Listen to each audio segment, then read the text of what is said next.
23 December 2025, ওহিদা Harun মহিসুন্নাহ মাদ্রাসা, বাউরিয়া, নাজিরহাট, সন্দ্বীপ।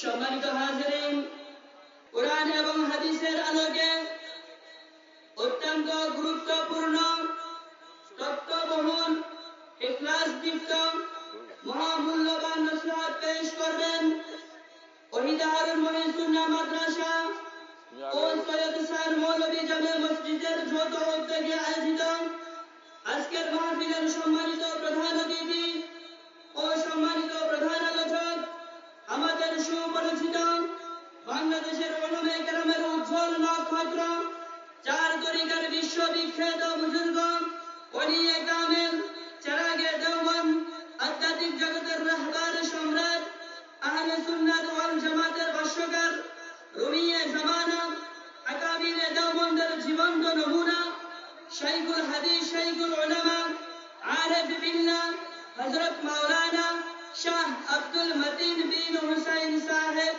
দামাত বারকাতুম আলিয়া, বারাকাল্লাহু ফি হায়াতিহি ওয়া ইলমিহি ওয়া নাফা'না বিহি, প্রতিষ্ঠাতা পরিচালক ও শাইখুল হাদিস জামিয়া হাকিমুল উম্মাহ ঢাকা ও পীর সাহেব রামনগর ঢাকা।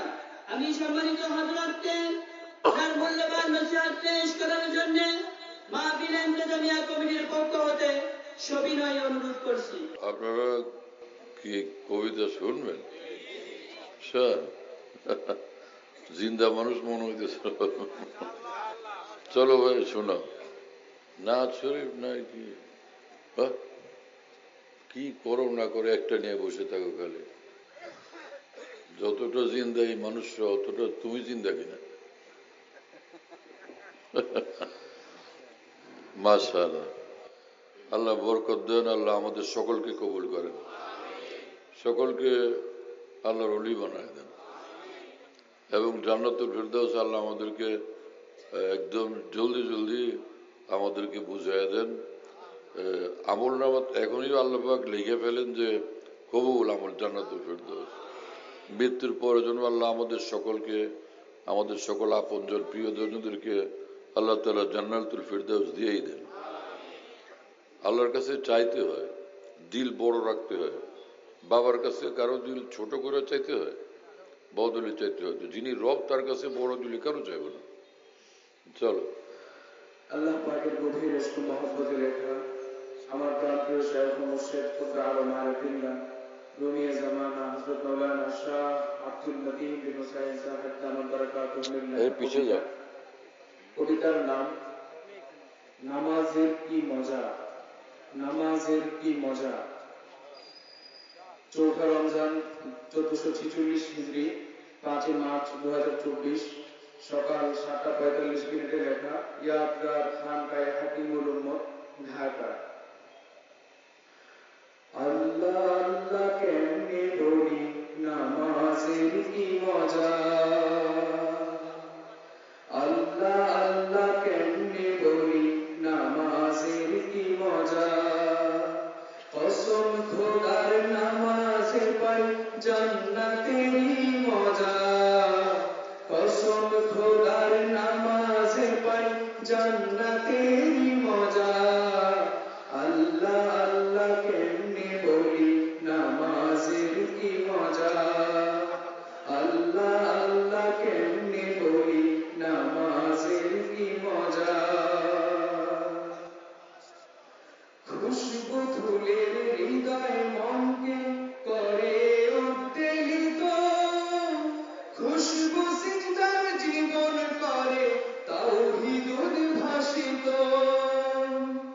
খুশবু ফুলের হৃদয় মনকে করে উদ্বেলিত। খুশবু সিজদার জীবন করে তাওহীদ উদ্ভাসিত। ফুলের গন্ধে দিগন্তময় হাওয়া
জালওয়ার ওই জাহাজে হও কি নিকটতর সুবহান রাব্বিয়াল আলার ভেদ কি গভীরতর অসীম জালওয়ার ওই জাহাজে হও কি নিকটতর অসীম জালওয়ার ওই জাহাজে হও কি নিকটতর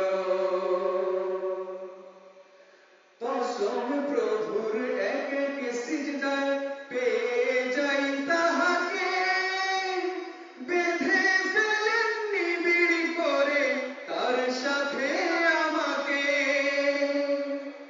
কসম প্রভুর এক এক সিজদায় পেয়ে যাই তাহাকে বেঁধে ফেলেন নিবিড় করে তার সাথে আমাকে ইয়া ইলাহি পাক কোরআনের তেলাওয়াতের মজা মনে হয় কি আমার মতো কে আছে আর রাজা ইয়া ইলাহি পাক কোরআনের তেলাওয়াতের মজা মনে হয় কি আমার মতো কে আছে আর রাজা মনে হয় কি আমার মতো কে আছে আর রাজা কসম খোদার পাক কোরআনের তেলাওয়াতের মাঝে আত্মা আমার শ্রেষ্ঠ সুন্দর সাজসজ্জাতে সাজে ইয়া ইলাহি কসম খোদার পাক কোরআনের তেলাওয়াতের মাঝে আত্মা আমার শ্রেষ্ঠ সুন্দর সাজসজ্জাতে সাজে যেই সাজে হন পরম খুশি মহান দয়াবান ভিভিআইপি নজর তিনি করেন তখন দান যেই সাজে হন পরম খুশি মহান দয়াবান ভিভিআইপি নজর তিনি করেন তখন দান ভিভিআইপি নজর তিনি করেন তখন দান সকলেরই একই খোদা আমরা তো তা জানি আসো বন্ধু নিজ খোদাকে মানার মতো মানি সকলেরই একই খোদা আমরা তো তা জানি আসো বন্ধু নিজ খোদাকে মানার মতো মানি আসো আমরা এবার তাকে ডাকার মতো ডাকি ডাকতে জানে যারা তাদের সাথে আমরা থাকি আসো আমরা এবার তাকে ডাকার মতো ডাকি ডাকতে জানে যারা তাদের সাথে আমরা থাকি ডাকতে জানে যারা তাদের সাথে আমরা থাকি আল্লাহ আল্লাহ কেমনে বলি নামাজের কি মজা আল্লাহ আল্লাহ কেমনে বলি নামাজের কি মজা কসম খোদার নামাজে পাই কসম খোদার নামাজে পাই জান্নাতেরই মজা আল্লাহ আল্লাহ কেমনে বলি নামাজের কি মজা আল্লাহ আল্লাহ কেমনে বলি নামাজের কি মজা আল্লাহ আল্লাহ কেমনে বলি নামাজের কি মজা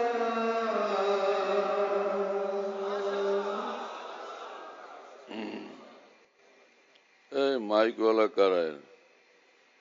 হ্যাঁ, বর্তমান দুনিয়ায় এখনো এই ঝামেলা করতেছো কেন? গুনা মুনা দিয়ে এগুলো বাঁধছো কিসের জন্য? তোমাদের দেশে কোনো উন্নত সুতা নেই? হ্যাঁ, হাত টাত নাড়বার সময় এটা যদি হাতে লাগলো হাত কেটে যাবে। তোমাদের 6 মাস করে জেল দিতে হবে।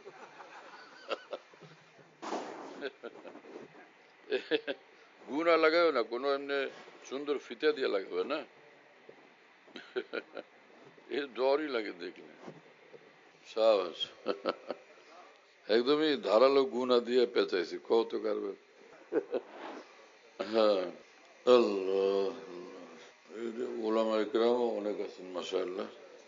হ্যাঁ, আবার অন্যান্য সাধারণ মুসলমান ভাইরা অনেক আছেন।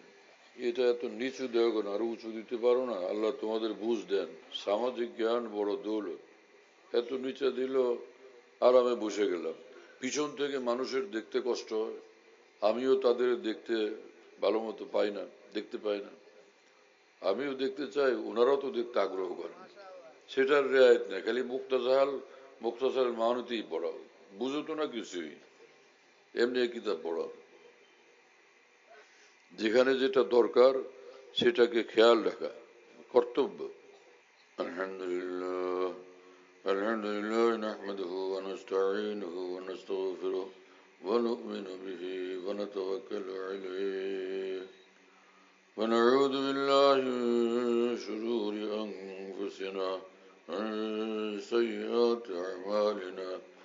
من يهده الله فلا مضل له ومن يضلله فلا هادي له ونشهد أن لا إله إلا الله وحده لا شريك له ونشهد أن سيدنا ونبينا ومولانا محمدا عبده ورسوله صلى الله تعالى عليه وعلى آله وأصحابه وبارك وسلم تسليما كثيرا.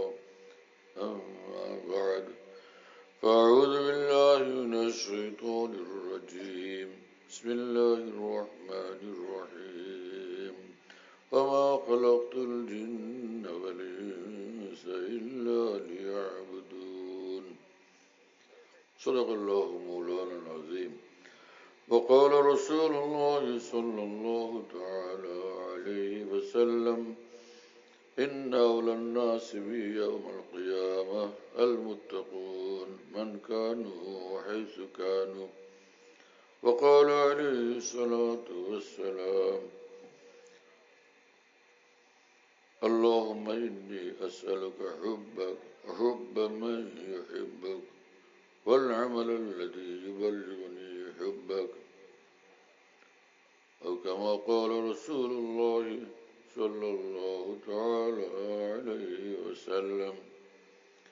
আল্লাহ পাক জাল্লা জালালুহু আম্মা নাওয়ালুহু আমাদের সকলকে মাফ করেন, সমস্ত মুসলমানকে মাফ করেন। আল্লাহর মহব্বত, আল্লাহর বন্দিগি ওয়ালা জিন্দগি আমাদের সকলকে নসিব করেন। আল্লাহ তাআলাকে রাজি খুশির করার জন্য আমাদের সকলকে আল্লাহ তাআলা বেচাইন বানায় দেন। আল্লাহর মহব্বতকে সর্বোচ্চ রাখার তৌফিক দেন। আল্লাহর রসুলের মহব্বতকে সর্বোচ্চ রাখার তৌফিক দেন।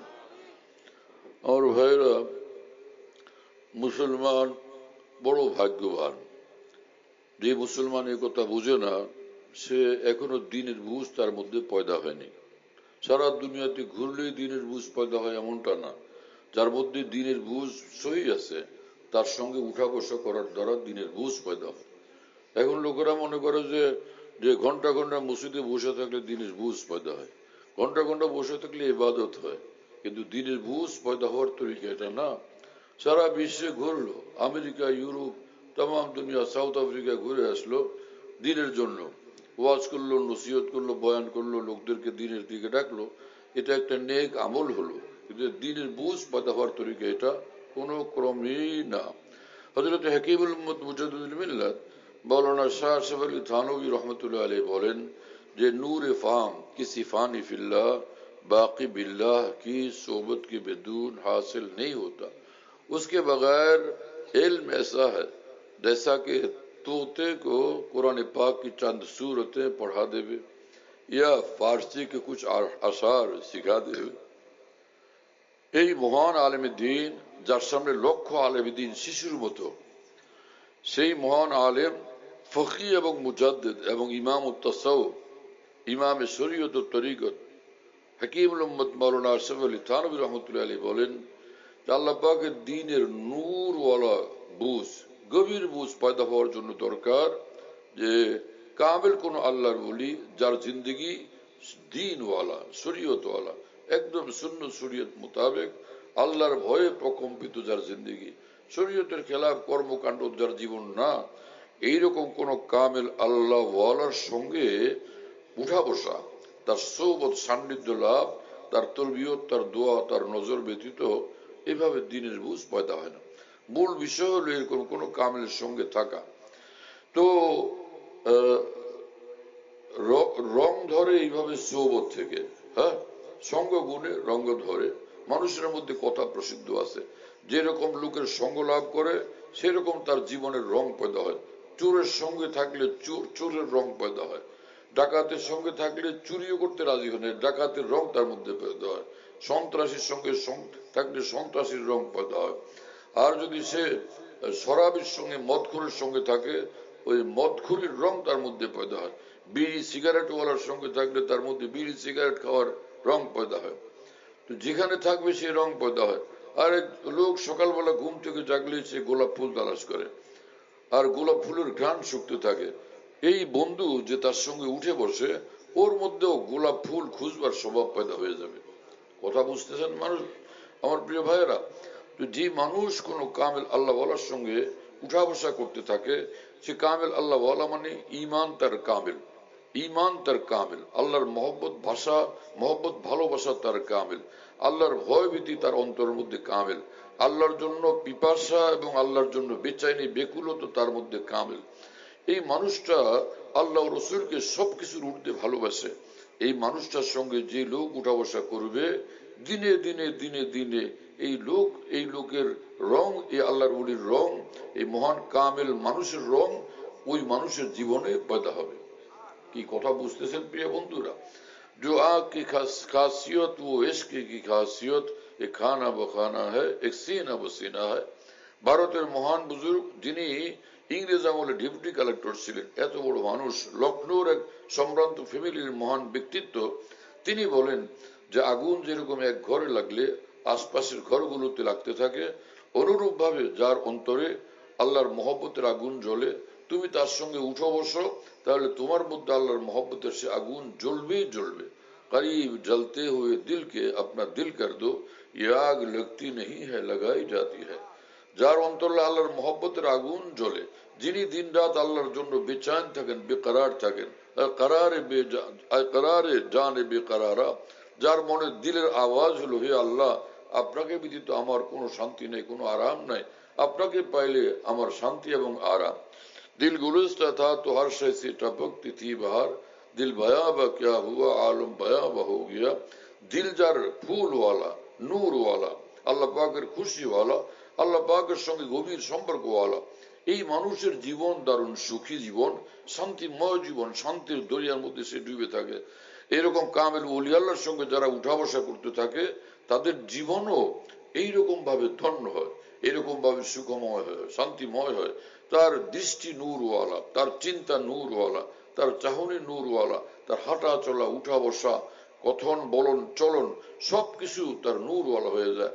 আর কোরআনে কারিমে মহান রব্বুল আলামিন বলছেন যে এক ঈমানওয়ালার শান হলো জাআলনা লাহু নূরান ইয়ামশি বিহি বিন-নাস, যার মধ্যে ঈমান আছে, তাওহীদ আছে, দ্বীন আছে, আল্লাহ পাক বলেন তাকে আমি এমন এক আজিমুস শান নূর দিয়ে দিই, যে নূর নিয়ে এই পৃথিবীর মানুষের মধ্যে সে বসবাস করে।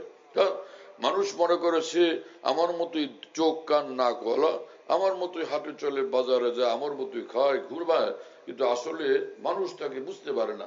পর্দে হক কানি কি পেশানি কা নূর কব ছুপা রহতা है পেশে জি শূর, যা যিনি আল্লাহর দেওয়ানা, যিনি আল্লাহকে শতভাগ ভালোবাসেন এবং যিনি আল্লাহর আনুগত্যের জিন্দিগি নিজের মধ্যে বানান, আল্লাহর বন্দিগির জিন্দিগি নিজের মধ্যে বানান, সেই মানুষের চেতনায় থাকে এরকম যে তিনি আল্লাহর সন্তুষ্টির আলো নিয়ে পৃথিবীতে বসবাস করেন। বসন্তকাল আসলে সমগ্র পৃথিবীর রং পরিবর্তন হয়ে যায়। বসন্ত আসলে সে পত্র পল্লব, গাছের লতা পাতা সব সুন্দর হয়, সজীব হয়, প্রাণবন্ত হয়, ভীষণ আকর্ষণীয় হয়, মানুষ দেখলেই সে মানুষ বিমুগ্ধ হয়ে যায়। বসন্তের এমনটা প্রভাব। আমার প্রিয় বন্ধুরা, যে মানুষ সচ্চা ইমানওয়ালা, আমলওয়ালা, গুনাহমুক্ত জিন্দগিওয়ালা, সুন্নত তরিকার জিন্দগিওয়ালা, সচ্চা মুসলমান, সেই মানুষের জন্য মৌসুমী বসন্তের দরকার হয় না। আমার শেখ আরিফ বিল্লাহ মৌলানা শাহ হাকিম মোহাম্মদ আখতার সাহেব রহমতুল্লাহ আলী বলেন যে জিন্দগি পুরবাহার হতি হ্যায়, রব সে জব হাম কিনার হতি হ্যায়। মানুষের জীবন বসন্তের মতো আনন্দময়, আনন্দ ঘন হয় যখন সে মানুষ আল্লাহওয়ালা হয়, জিন্দগি তার আল্লাহওয়ালা হয়। হ্যাঁ, মানুষ মনে করে আল্লাহওয়ালা কি জিনিস, মোরাকাবা করে বসে থাকে, মাথা তোলেই না। পাগড়ির উপর রুমাল 3-4টা লাগাই দিল, আর হাতের মধ্যে বড় বড় তসবির দানার বিশাল বড় বড় দানার তসবির হাতে নিয়ে বসে আছে, এই রুমাল, আবা কাবা, জুব্বা, পাগড়ি সব নিয়ে বসে আছে। এখন সে উলি আল্লাহ, আল্লাহওয়ালা। এটা কোনো আল্লাহওয়ালা হওয়ার মূল পরিচয় কোনো ক্রমেই নয়। সুন্নত তরিকার পোশাক আদি সুন্দর, কিন্তু এই পোশাক আদি পরলে, পাগড়ি পরলেই মানুষ অলি আল্লাহ হয়ে যায় না, হাতে তসবি নিলেই মানুষ অলি আল্লাহ হয়ে যায় না, কেবলামুখী হয়ে লম্বা মুরাকাবা করলেই মানুষ অলি আল্লাহ হয়ে যায় না। যেই মানুষ ফরজ ওয়াজিব আমলগুলো ত্যাগ করে না, গুনাহ থেকে একদম শতভাগ বিরত থাকে, আর হালাল খায়, হারাম থেকে হারামের রাস্তায় হাঁটে না, নিঃসন্দেহে আল্লাহর ওলি। চাই জীবনে সে কোনোদিন পাগড়িটা বাঁধুক, চাই সে কোনোদিন চোখে সুরমা না লাগাক, চাই সে পশ্চিম দিকে ক্যাবলার দিকে মোতাবজ্জি হয়ে 1-8 ঘন্টা কেন 10 মিনিটও কখনো মোরাকাবা না করুক, তবুও সে ওলি আল্লাহ। আর যে মানুষ 10 ঘন্টা মোরাকাবা করে দিনের মধ্যে ক্যাবলামুখী হয়ে, মাথায় রুমাল পাগড়ি সব বাঁধে, জুব্বা গায়ে দেয়, এবং তাম দুনিয়ার ইসলামী পোশাক আদি পরে, আর হাতে 12 মাসের 13 মাস তার তসবি থাকে, কিন্তু তার চোখ খারাপ, তার জবান খারাপ। হ্যাঁ, সে কুদৃষ্টি করতে থাকে, রাস্তার নারীদেরকে দেখতে থাকে, এবং তার জবান খারাপ, গালিগালাজ করতে থাকে, এবং গীবত করতে থাকে, খারাপ কথা বলতে থাকে, অন্তর তার খারাপ, মানুষের প্রতি কুধারণা করে, মানুষের প্রতি হিংসা বিদ্বেষ পোষণ করে, অন্তর তার খারাপ, কারণ সে অন্যদের থেকে নিজেকে বড় মনে করে, অহংকারের ভূত তার কাঁধে সাওয়ার হয়ে গেছে, অন্তর তার খারাপ, কারণ তার মধ্যে আত্মপ্রসাদ, আত্মভরিতা, আত্মগর্ব পয়দা হয়ে গেছে। তার মানে সে ইবাদত করে মনে করে আমি অনেক কিছু, সেজদা করে মনে করে আমি অনেক কিছু, কিছুক্ষণ কান্নাকাটি করলে আমি কি বড় ওলি আল্লাহ না, আমিও তো ফেরেশতা, বরং ফেরেশতার চেয়ে ঊর্ধ্বে। এইরকম নিজের সম্পর্কে সুধারণা দিয়ে পোষণ করে, এটাও গুনাহ, এটাও গুনাহে কবিরা। এটাকে আরবিতে এজাব বলে, উজুব বলে, এবং বাংলাতে এটাকে আত্মপ্রসাদ, আত্মগর্ব বলতে পারেন। হ্যাঁ, আরেকটা হচ্ছে অহংকার। অহংকার মানে অন্যের তুলনায় নিজেকে বড় মনে করা, নিজে নিজে মনে মনে নিজের আমল, এলেম, ভালো গুণাবলী থেকে ফুলতে থাকা, এটাও গুনাহে কবিরা। কারণ আল্লাহ পাক দেখেন যে তোমার নজর আমার উপর নাই, তোমার নজর তোমার আমলের উপর কেন? তোমার আমল তোমাকে জান্নাতে পৌঁছাবে, না আমি আল্লাহর দয়া তোমাকে জান্নাতে পৌঁছাবে? রাসূল আকরাম সাল্লাল্লাহু আলাইহি ওয়াসাল্লাম একবার বললেন, হে আয়েশা শোনো, কারো আমল তাকে জান্নাতে পৌঁছায় দিতে সক্ষম না। হযরত আয়েশা রাদিয়াল্লাহু তাআলা আনহা বললেন, ইয়া রাসূলুল্লাহ, আপনি তো আল্লাহর নবী এবং সব নবীদের শ্রেষ্ঠ এবং সব নবীদের ইমাম, হ্যাঁ, এবং আল্লাহর পরে আপনি সবচেয়ে বড়, তো আপনার আমলও কি আপনাকে জান্নাতে পৌঁছাবে না?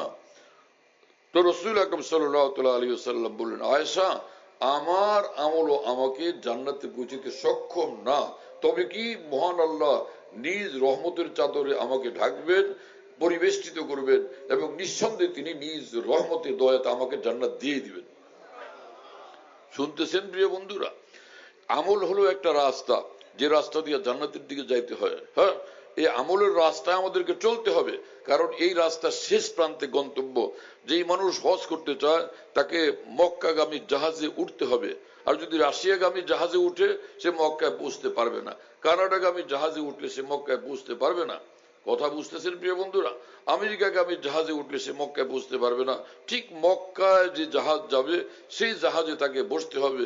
তাহলে ড্রাইভার যখন পাইলট যখন এই জাহাজ চালাবে, তো সে মক্কা পর্যন্ত পৌঁছে যাবে।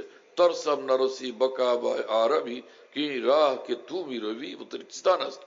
ভয় হচ্ছে হে বেদুইন, যে তুমি যে জাহাজে উঠছো এটা তো তুর্কিস্তান যাবে, এটা তো মক্কা যাবে না। তুমি তুর্কিস্তানের জাহাজে উঠা, রাশিয়ার জাহাজে উঠা তুমি আশা করতেছো তুমি মক্কা যাবে, এটা তোমার ভুল ধারণা এবং ভুল পদক্ষেপ।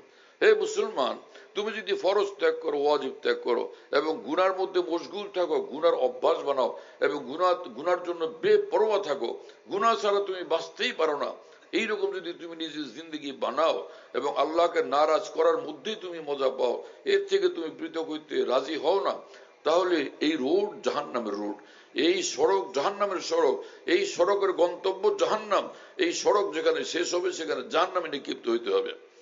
আর ঈমান এটা জান্নাতের সড়ক, 5 ওয়াক্ত নামাজ এটা জান্নাতের সড়ক, রমজানের রোজা জান্নাতের সড়ক, হজ জান্নাতের সড়ক যার উপর হজ ফরজ হয়, এবং যাকাত যার উপরে ফরজ হয় তার জন্য যাকাত জান্নাতের সড়ক, সত্য কথা জান্নাতের সড়ক, মিথ্যা পরিহার করা জান্নাতের সড়ক, জিনা ব্যভিচার পরিহার করা জান্নাতের সড়ক, এবং মদ ত্যাগ করা জান্নাতের সড়ক, জুলুম ত্যাগ করা জান্নাতের সড়ক।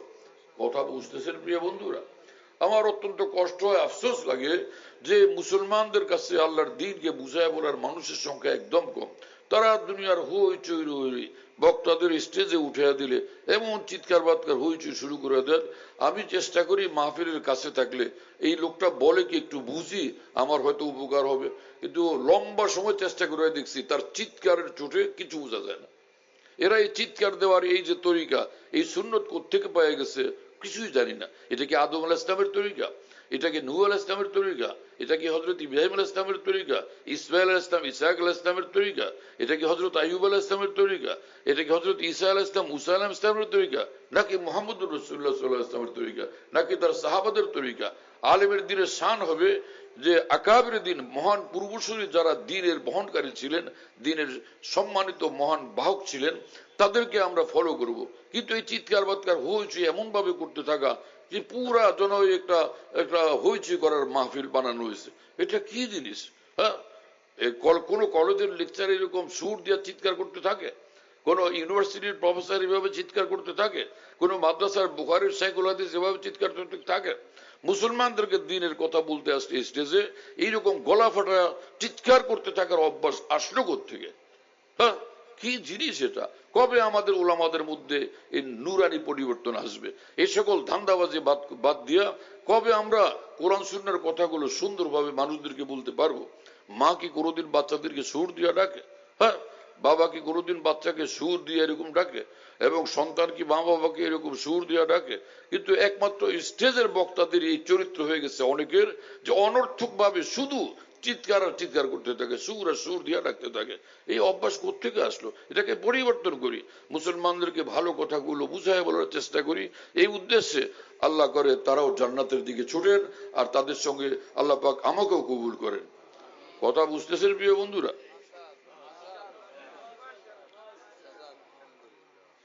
কোরআন সুন্নাহর সঠিক ইলম যার মধ্যে নেই, যিনি কোরআন সুন্নাহর ইলমে বিদগ্ধ না, একদম পাকা না, একদম মজবুত না, একদম চক্ষুষ মান না, এইরকম অধিকাংশ লোকের সংখ্যা যারা দ্বীন প্রচার করেন, অধিকাংশের অবস্থা হলো এরকম। এবং যে যেখানে আছে দাওয়াত ও তাবলীগের লাইনে, সে দাওয়াত ও তাবলীগ ছাড়া আর কেন কিছু বুঝতে চায় না, এরকম যদি হয় এটা ভুল পন্থা। ওয়াজ মাহফিলে যারা আছে ওয়াজ দিয়ে দ্বীন প্রচার করতে হবে, আর কোনো রাস্তাই নেই, এরকম যদি মনে করে দ্বীনের কোনো পথ নেই, এটাও ভুল পন্থা। খানকায় যে বসে আছে যদি মনে করে খানকায় একমাত্র রাস্তা, দ্বীনের খেদমতের কোনো রাস্তা নেই, এটাও ভুল পন্থা। কি কথা বুঝতেছেন প্রিয় বন্ধুরা? যারা ইসলামের রাজনীতি করেন তারা মনে করতে থাকেন যে ইসলামের রাজনীতির মাধ্যমে ইসলাম প্রতিষ্ঠিত হবে, দ্বীন প্রতিষ্ঠিত হবে, দ্বীন প্রতিষ্ঠিত হওয়ার কোনো রাস্তা নেই, এটাও একদম ভুল পন্থা। যে এদের অবস্থা হলো এরকম। কি মৌলানা আশরাফ আলী থানভী রহমতুল্লাহ আলাইহি তার এক বয়ানের মধ্যে, এক কিতাবের মধ্যে বলছেন এই কথা। হ্যাঁ হ্যাঁ, তুমি আওয়াজ বাড়াচ্ছ, ঠিক করছো, কিন্তু বেশি আওয়াজ না হয়। হ্যাঁ, যে কয়েক অন্ধ মিলে, অন্ধ বলবো না আন্দা বলবো, আন্দা বলবে মজা বেশি, কয়েক, কারণ এইরকম গুরুত্বপূর্ণ জায়গায় আন্দা বলা জরুরি। কয়েক আন্দা মিলে হাতি দেখছে। হ্যাঁ, হাতি দেখছে তো এক আন্ধার ওর ওই যে কান আছে, কানের উপর হাত লাগছে, আর এক আন্দা ওর সুরটা দেখছে, আর এক আন্দায় ওই মানে ধরছিল সুরটা, এক আন্দা ধরছিল ওর হাতির পা, ধরে দেখছে যে কি। পরে ওরা সবাই আসছে, আয়সা তখন 7 অন্ধ ছিল, এক একজনে এক একটা ধরছে, কোনোটা লেজ ধরছিল, কোনোটা ওর প্যাট ধরছিল। তো সব আন্ধারা এসে এখন ভাষণ দিতেছে, লেকচার দিতেছে, হ্যাঁ, যে আমাদের মঞ্চে এখন বক্তব্য পেশ করবেন মহান অমুক ব্যক্তিত্ব। সে আন্দা এখন ভাষণ পেশ করতেছে। সে বলে যে বলো হাতি কি জিনিস। সে বললো যে হাতি হলো এরকম বিশাল লম্বা একটা কি জানি, এরকম মোটা, অনেক লম্বা, এই মনে করো এটা বিশাল একটা ওই সিঙ্গা যেটার মধ্যে ফু দেয় মানুষে, ফুৎকার দেয় না সিঙ্গার, সেরকম। তার একটা বলো তুই পাকা আহাম্মক। হ্যাঁ ছেলে, আর তুই তো হাতি কিছুই দেখিস নাই, বুঝিস নাই, আন্দা কোথাকার। আন্দা আন্দাকে বলে যে বিদেশে আমরা যখন যাই না, বিদেশে যখন যাই তো বাংলাদেশের লোকেরা বিভিন্ন জায়গায় চাকরি বাকরি করে, শ্রমিকরা, সে কাতারে, দুবাইতে, এরপরে কুয়েতে, সৌদি আরবে। তো যেই কোনো বাঙালি এখান থেকে গেছে হজ উমরা, ওখানে ওই যারা ওখানে আছে চাকরি বাকরি করে, ওরা এর সহযোগিতা করতে আগে আসছে করতে গেলে ঢাকা না ফরিদপুর না চিটাগাং না সিলেট। তো বলো যে আমি সন্দ্বীপ থেকে আসছি। পরে কিছু বুঝায় বলে আর রাখেন ভাই, ও বাঙালি তো। নিজে শুনছি এরকম একজন আরেকজনকে বকে, তুই বাঙালি তো, এই জন্য অভ্যাস। আমি তোর ভালো চাইলাম আর তুই আমার কথাটা শুনতেও রাজি না। চিন্তা করতে পারেন। তো ওই আন্ধা আর বলে আন্ধা কোথাকার, তুই তো হাতি কিছুই চিনিস না। বল হ্যাঁ, তো তুই বুঝে বল। আরে হাতি হলো মোটায় খামার মতো, ওই যে ও পা ধরেছিল। আর একটা বলে তুই আর একটা বড় আহাম। হ্যাঁ, সেটা কি জিনিস? বললো হাতি হলো বিশাল একটা কুলার মতো, ওই কান ধরছিল যে বিশাল কুলা আছে না, একটা বিশাল কুলার মতো। অযথা কি হলো মৌলানা আশরাফ আলী থানভী রহমতুল্লাহ বলেন, বিশাল বড় হাতির অংশ বিশেষ দেখে ও এত বিমুগ্ধ হয়েছে এবং ও মনে করছে আমি হাতি সম্পর্কে ডক্টরেট পাস। ও মনে করে আমি হাতি সম্পর্কে ডক্টরেট পাস, ও মনে করে হাতি সম্পর্কে বড় ধরনের ডক্টর। সব আন্ধা নিজেকে ডক্টর মনে করে। ইসলামের বিভিন্ন লাইনের খেদমতকারী মানুষদের এখন চরিত্র হয়ে গেছে এরকম। হ্যাঁ, যে যেখানে আছে মনে করে আমার এখানে যা আছে এটা পুরোটা ইসলাম। আরে ভাই, 23 বছর পর্যন্ত মোহাম্মদ রাসূলুল্লাহ সাল্লাল্লাহু আলাইহি ওয়াসাল্লামের নিকট জিবরিল আমিন আসলেন এবং আল্লাহর নিকট থেকে আসমান থেকে ওহী নিয়ে আসছেন, আল্লাহর কালাম নিয়ে আসছেন, আল্লাহ পাকের নিকট থেকে ইলম নিয়ে আসছেন, ইলমের মহাসমুদ্র নিয়ে আসছেন। সেই তুমি যে রাস্তায় ঘুরতেছো দিনের নামে, ওই 23 বছর পর্যন্ত আল্লাহ রাসূল সাল্লাল্লাহু আলাইহি ওয়াসাল্লামকে জিবরিল আমিন এই কথা কয়টাই খালি শুনেছেন। কি আমার কথা বুঝতেছেন আপনারা? জিবরিল আমিনের আর কোনো কাজ কাম ছিল না। 23 বছর পর্যন্ত কথা কয়টাই ঘুরে ঘুরে ঘুরে ঘুরে রটতে থাকছেন, যেটাকে তুমি সকালেও বলো, দুপুরেও বলো, আসরেও বলো, সন্ধ্যায়ও বলো, এশার পরেও বলো, সব একই কথা ঘুরে ঘুরে তুমি বলতে থাকতেছো। এই কয়েকটা কথাই 23 বছর পর্যন্ত নিয়ে আসছে জিবরিল আমিন। আমার কথা আপনারা বুঝতে পারতেছেন প্রিয় বন্ধুরা? খুব খেয়াল করে শুনবেন। আমি মানুষের কাছে সারা দেশ দুনিয়া বিবি যতটুকু আমার ঘুরবার তৌফিক হয়, কোনো পয়সা ইনকামের জন্য আলহামদুলিল্লাহ আমি যাই না। মানুষের কাছে যাই যে আকাবের দ্বীন কোরআন সুন্নাহর যে নির্ভুল এবং গ্রহণযোগ্য বিশ্বস্ত ব্যাখ্যা করে গেছেন, সেগুলো নিয়ে আলোচনা করা, আল্লাহর বান্দাদের কাছে সেগুলো পৌঁছানো, যাতে আল্লাহ তাআলা আমাকেও কামিয়াব করেন, আমার সব মুসলমান ভাইকে কামিয়াব করেন। আমার কাছে কোনো দল নাই, কোনো পার্টি নাই, কোনো মতবাদ নাই, কোনো রাজনীতির দল নাই। আর সব মুসলমানের জন্য আমার দিলের আওয়াজ এবং আমার ব্যথা এবং দিনী কথাগুলো সব মুসলমানের জন্য। আমি দলাদলি পছন্দ করি না। যে কোনো মুসলমান হাজার ভুল করছে, হাজার অন্যায় করছে, হাজার নষ্ট হয়ে গেছে, হাজার গুমরাহিতে নিমজ্জিত হয়েছে, কিন্তু সে আমার মুসলমান ভাই। হ্যাঁ, সে রাজা বাদশার ছেলে যদি ড্রেনের গান্দা নোংরা গলিজ আবর্জনার মধ্যে, ময়লার মধ্যে, দুর্গন্ধপূর্ণ ময়লার মধ্যে পড়ে যায়, সে সেখান থেকে আইসা যদি গোসল করে ভালোভাবে পদ্মার মধ্যে নামে গোসল করে নেয়, তাহলে এরপরে উঠবার পরে সে কি চামারের ছেলে না বাদশার ছেলে? একজন মুসলমান হাজার অন্যায় করে ফেলছে, চাই সে যত বড় অপরাধ করুক না কেন, একটা করুক বা 1 কোটি অপরাধ করুক, গুনাহ করুক, অথবা 1 কোটি গুমরাহিতে থাকুক, সেদিন যেদিন যার বুঝে আসবে আমি ভুল করে ফেলছি, সে ওই ড্রেন থেকে যখন বের হয়ে এসে তওবা করবে এবং মহান রব্বুল আলামিনের দ্বীনের পদ্মার মধ্যে গোসল করবে, তো সে তো সেই শাহজাদাই শাহজাদা, লক্ষ কোটি শাহজাদার চেয়ে তার মর্যাদা উঠবে। কারণ সে একজন মুসলমান। যারা ইসলামী রাজনীতি করে তো তারা বলতে থাকে আলেম উলামা তালেব ইলমদেরকে, ইমাম সাহেব, খতিব সাহেব, পীর সাহেবদেরকে, এই গতকাল বাইতুল মুকাররমে মহাসম্মেলন ছিল ইসলামী রাজনীতির, আপনি গেছিলেন? বলেন না। আরে কি করছেন আপনি? হ্যাঁ, আপনি সেখানে যান নাই? যে নাম ফরজ নামাজের চেয়ে বাইতুল মুকাররমে ইসলামী রাজনীতির সম্মেলনে যোগদান এটা আরো বড় ফরজ। এইরকম কথা বলার লোক আজকে দুনিয়াতে নাই। যে চট্টগ্রাম শহরে, ঢাকা শহরে, রাজশাহীতে, বরিশালে, খুলনাতে যে মিছিল হলো ইসলামের জন্য, রাজনীতির জন্য, সংসদে ইসলাম প্রতিষ্ঠিত করার জন্য, হ্যাঁ, তো সেটা এত বড় মিছিল, আপনি সেখানে কেন গেলেন না? এইটা তো ফরজ নামাজের চেয়ে বড় ফরজ। এই মুসলমান ভাইয়েরা মারাত্মক আবেগী, এত আবেগ, এত বেশি আবেগী, তার আবেগ তাকে ইসলাম থেকে বিচ্যুত করে ফেলছে, আল্লাহর দিন থেকে বিচ্যুত করে ফেলছে। আবেগ এতটুকু থাকা চাই যে আবেগ তাকে ইসলামের মধ্যে রাখে।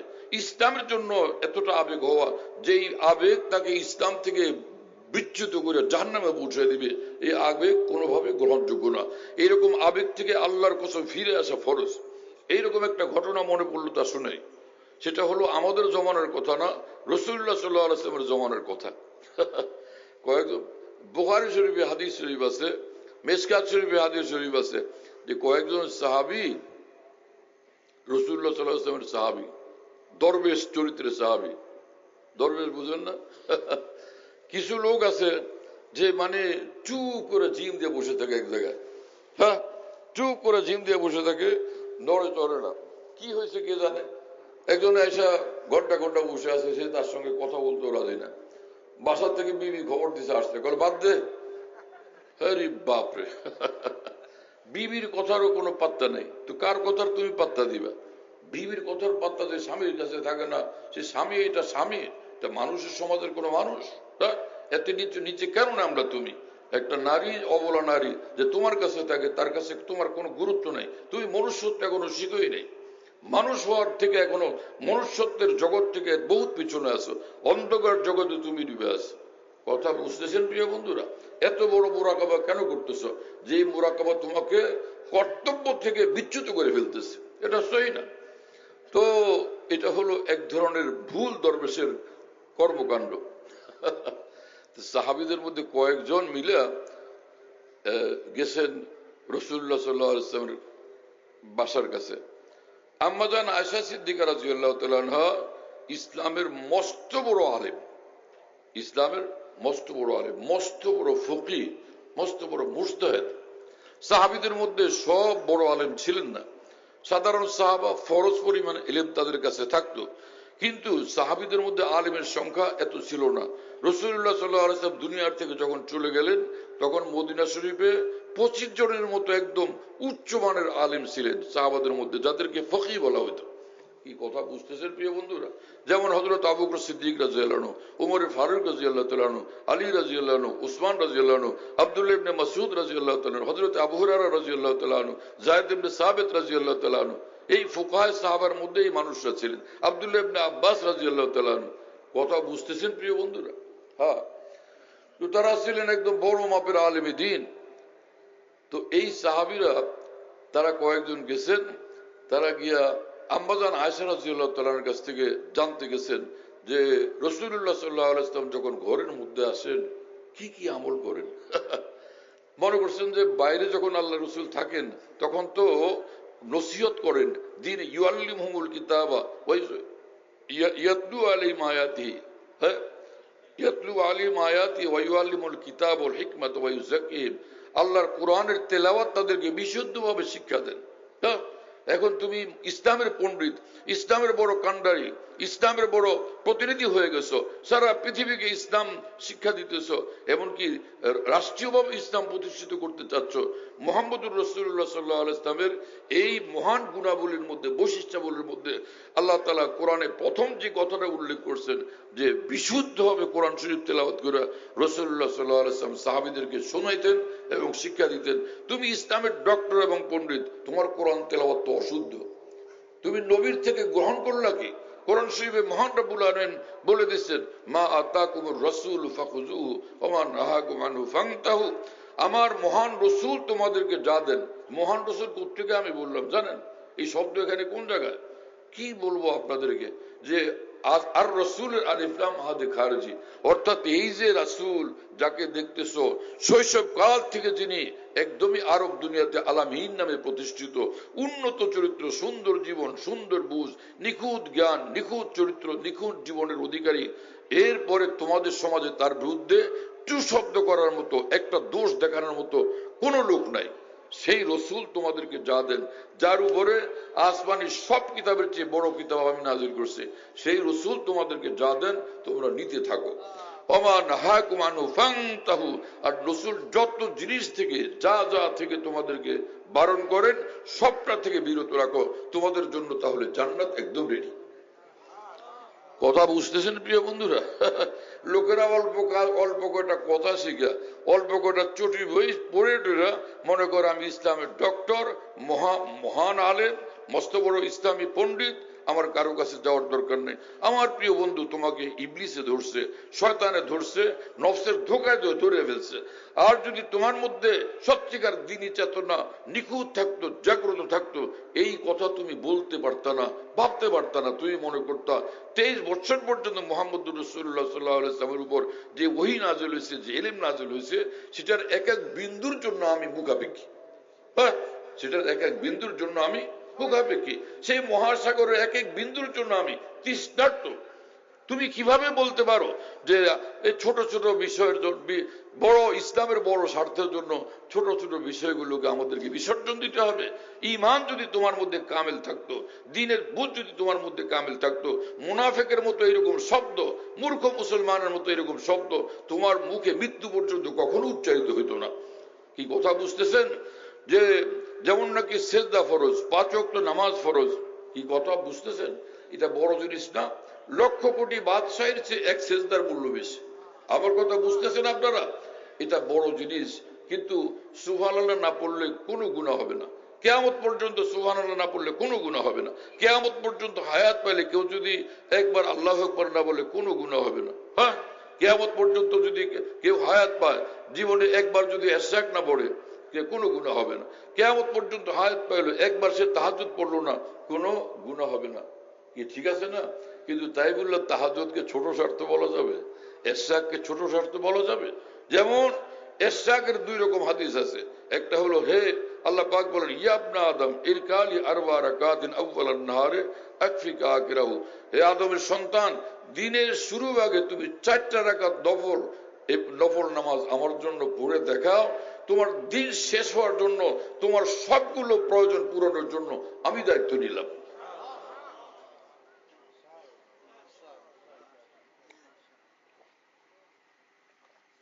আরেক হাদিসে আল্লাহ পাক হাদিসে কুদসিতে বলেন, ইয়া ইবনা আদম ইরকালি রাকাতাইনি আউয়ালান নাহার আকফিকা আখিরাহু, হে আদমের সন্তান, তুমি দিনের শুরুতে অন্তত 2টা রাকাত আমাকে খুশি করার জন্য পড়ে দেখাও।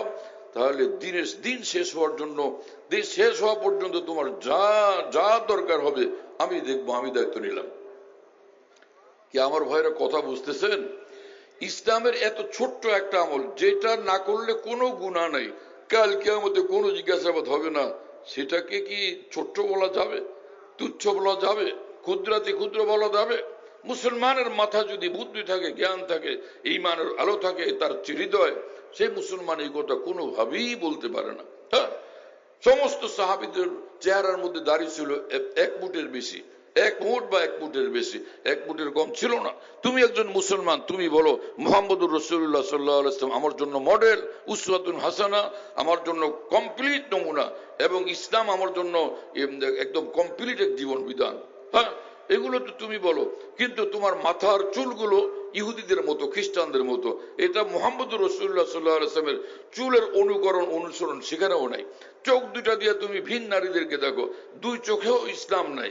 এবং তুমি কথা বলো লাগামহীন ভাবে, স্বাধীনভাবে, আলেমের বিরুদ্ধে বলো, বাবার বিরুদ্ধে বলো, মায়ের বিরুদ্ধে বলো, মানুষের গীবত করো, এবং আকাবেরুদ্দিনের বিরুদ্ধে বলো, সাহাবীদের বিরুদ্ধে বলো।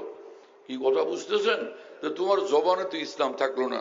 তোমার মোজ বিশাল বড় বড়, ঠোঁট 2টা ঢেকে গেছে। ঠোঁট যদি মোজ এত বড় হয়, ঠোঁট ঢেকে যায়, তাহলে এটা মাকরুহ তাহরিমি গুনাহ হবে। তোমার এই ঠোঁটের মধ্যেও তো ইসলাম নাই। হ্যাঁ, এরপরে তোমার চেহারার মধ্যে ইসলাম কোথায় যে তোমার দাড়ি তুমি রাখোই না, অথবা দাড়ি কাটো এতটা যে যেটা কোনো সাহাবীর মধ্যে ছিল না, কোনো নবীর মধ্যে ছিল না।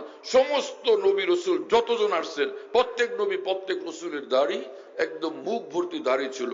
কথা বুঝতেছেন প্রিয় বন্ধুরা? প্রত্যেক নবী রসুলের মুখ একদম ছোট ছোট ছিল।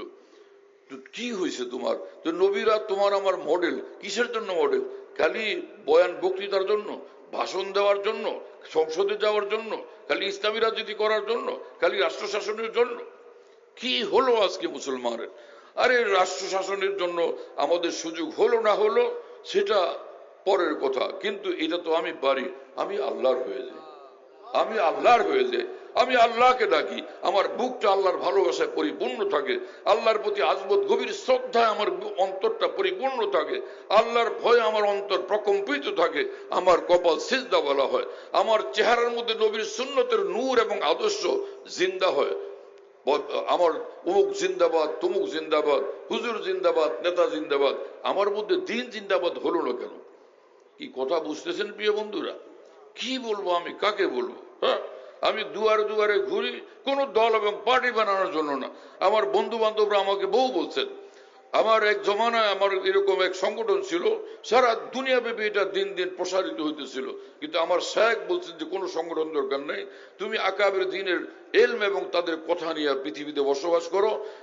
আমি দায়িত্ব দিলাম যে মহান আকাবের দিন, বিশেষভাবে হাকিমুল উম্মত মাওলানা আশরাফ আলী থানভী রহমতুল্লাহ আলী, ইমাম রব্বানী মাওলানা রশিদ আহমদ গঙ্গুই রহমতুল্লাহ আলী, হুজ্জতুল ইসলাম মাওলানা কাসিম নানতুল্লাহ রহমতুল্লাহ আলী, তিন মহান বুজুর্গ আল্লাহর দ্বীনের যে ব্যাখ্যা করে গেছেন, কোরআন সুন্নাহর যে তালিম দিয়ে গেছেন, বিশাল বড় সাগর তাদের কাছে ছিল।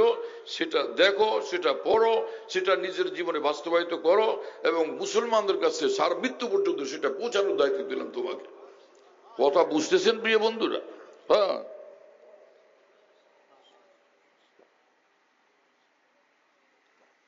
আল্লাহ আমাদেরকে কবুল করেন, সর্বস্তরের মুসলমানকে কবুল করেন, সমস্ত মুসলমানকে তৌফিক দেন ভুল রাস্তা গুমরাহের জিনিসগুলোকে ছুঁড়ে ফেলে দিয়ে খালেস খাঁটি মুসলমান হয়ে যাও, যাতে আল্লাহকে পেয়ে যায়, রসুলকে পেয়ে যায়, জান্নাতুল ফিরদাউস আমার হয়ে যায়, আল্লাহর দিদারের যোগ্য আমি হয়ে যাই। আর কি হলো না হলো সেটা পরের কথা। কি কথা বুঝতেছেন প্রিয় বন্ধু? সেই রাসূলুল্লাহ সাল্লাল্লাহু আলাইহি ওয়াসাল্লাম দুনিয়া থেকে গেলেন, আবু বকর, ওমর, উসমান রাদিয়াল্লাহু তাআলা আনহুম তারা শাসন করলেন, হ্যাঁ, রাষ্ট্র শাসন করলেন। তারপরে হযরত মুয়াবিয়া রাদিয়াল্লাহু তাআলা রাষ্ট্র শাসন করলেন, হাসান রাদিয়াল্লাহু তাআলা আনহু কিছুদিন রাষ্ট্র শাসন করলেন। এরপরে হযরত ওমর ইবনে আব্দুল আজিজ রাহমাতুল্লাহ রাষ্ট্র শাসন করলেন এবং খোলাফায়ে আব্বাসিয়া, খোলাফায়ে বনি উমাইয়া তারা যেই পরিমাণ যা করছে, যতটুকু তারা ইসলামের আলোকে রাষ্ট্র শাসন করলেন। তারপরে শত শত বৎসর পর্যন্ত সারা পৃথিবীতে কোথাও মুসলমানদের মধ্যে ইসলামী হুকুমত তো নাই। কি কথা বুঝতেছেন? ইসলামের হুকুমত তো কোনো জায়গায় থাকলো না, কোনো জায়গায় নেই, এমনকি সৌদি আরবও নাই। আমার ভাই কথা বুঝতেছেন? আমার প্রশ্ন হচ্ছে, যেই জমানা থেকে ইসলামী রাষ্ট্র মানে ইসলামী হুকুমত নাই, ইসলামী সরকার নাই, সেই জমানা থেকে যত মুসলমান এই পৃথিবীতে ছিলেন এবং আছেন এবং দুনিয়া থেকে চলে গেছেন, মারা গেছেন, সব কি জাহান্নামী?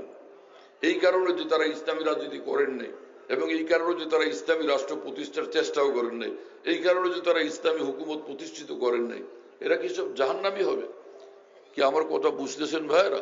তাহলে মুজাদ্দিদ আল-ফিসানি তিনিও কি জাহান্নামী? খাজা মঈনুদ্দিন চিশতি তিনিও কি জাহান্নামী? মাওলানা কারামত আলী জৌনপুরি তিনিও কি জাহান্নামী?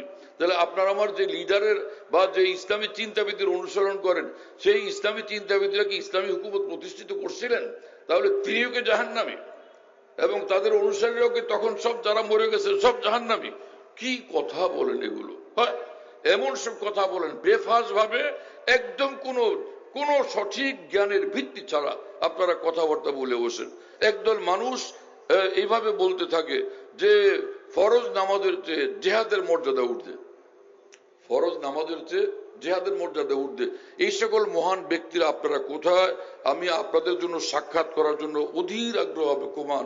আপনাদের সঙ্গে সাক্ষাৎ হলে আপনারা আমাকে বুঝিয়ে দিবেন, আমিও আমার যা জানা আছে কোরআন সুন্নাহর আলোকে সেটা আমি আপনাদের সামনে পেশ করব। এরপরে আল্লাহকে হাজির নাজির জন্য সিদ্ধান্ত নেবেন যে জিহাদের চেয়ে নামাজ দামি না নামাজের চেয়ে জিহাদ দামি, ওখানে বসে সিদ্ধান্ত নিতে হবে। কি কথা বুঝতেছেন? কিন্তু কোরআন সুন্নাহর ইলমের আলোকে আপনি আমাকে বুঝিয়ে দিবেন, আমি আপনাকে বোঝানোর দায়িত্ব নিলাম। আমার কথা বুঝতেছেন আপনারা? যে কোনো জায়গা থেকে কোনো পণ্ডিতের কথা নিয়ে আসেন না, যে কোরআন সুন্নাহর ইলম এবং সাহাবা তাবিন তাবে তাবিন আইম্মায়ে মুজতাহিদিন ফুকাহায়ে উম্মত মুহাদ্দিসিন যে ব্যাখ্যা দিয়েছেন সেটাকে পেশ করবেন। কথা বুঝতেছেন আপনারা? তারা বলে কি, খন্দকের যুদ্ধের সময় মদিনা শরীফে যে কাফের মুশরিকরা মক্কা থেকে এসে আক্রমণ করলো, সেখানে সেই যুদ্ধের সময় রাসূলুল্লাহ সাল্লাল্লাহু আলাইহি ওয়াসাল্লামের নামাজ ছুটে গেছে, আসরের নামাজ, এবং সাহাবীদেরও নামাজ ছুটে গেছে, কারণ ওরা তীব্রতর এরকম আক্রমণ করছিল। সেটাকে প্রতিহত না করে যদি তারা নামাজে মশগুল হইতেন, এই মুহূর্তে আক্রমণ করে তারা মদিনা দখল করে ফেলত। কি কথা বুঝতেছেন প্রিয় বন্ধুরা? তো এইটুকুর কারণে সে ওই সময় নামাজকে মুলতবি রেখা তারা যুদ্ধের মধ্যেই তারা ডুবেছিলেন। এখন এটা দলিল হলো যে জেহাদের চেয়েও নামাজের চেয়েও জেহাদ বেশি দামি। কেন? জেহাদের জন্য নামাজকে ত্যাগ করে দিয়েছে। কি কথা বুঝতেছেন ভাইরা? এখন আমার কথা শুনেন এবং এটার উত্তর দেন যে ইসলামের বিধান, শরীয়তের বিধান হলো, একটা মানুষ যদি সফর করে রমজান মাসে, তাহলে তার জন্য শরীয়তের বিধান আছে, সে যদি রোজা না রাখে নাও রাখতে পারে, রাখলে তাও পারে। এমন মুসলমান রোজা রাখলো না, শরীয়ত তাকে সুযোগ দিয়ে দিছে। তো রোজা মুসাফির অবস্থায় রোজা না রাখা, এটা রোজা রাখার চেয়ে উত্তম। কি কথা, এটা বোঝা গেল? কারণ শরীয়তের দাস। আচ্ছা, আরেকটা লোক, সে ভীষণ অসুস্থ, নামাজ পড়তেই পারে না। ডাক্তার বলে দিলেন যে এই মুহূর্তে আপনার নামাজ পড়া যাবে না। ঠিক আছে, তো এখন এই লোক নামাজ পড়ে না, অসুখের কারণে নামাজ ত্যাগ করে দিল সেই লোক। তো এখন এরকম, তাহলে 12 মাস অসুখ থাকুক এবং অসুস্থ থাকুক, নামাজ না পড়ুক, কারণ সে অসুখের থেকে তার নামাজের চেয়ে তার অসুখ উত্তম, এটা বলা যাবে? হ্যাঁ। আবার সে মেয়ে মানুষদের যখন হায়েজ হয়, মাসিক স্রাব হয়, ওই সময় নামাজ পড়া নিষিদ্ধ। যে জিনিসের কারণে নামাজ নিষিদ্ধ হয়েছে, তাহলে ওটা কি নামাজের চেয়ে উত্তম? যে মাসিক স্রাব উত্তম নামাজের চেয়ে, এটা বলা যাবে? এইরকম একটা কথা পাইলেই তখন এটাকে নিয়ে স্লোগান দেওয়া, চিৎকার করা, কোন বুদ্ধিমান মুসলমানের কাজ হইতে পারে?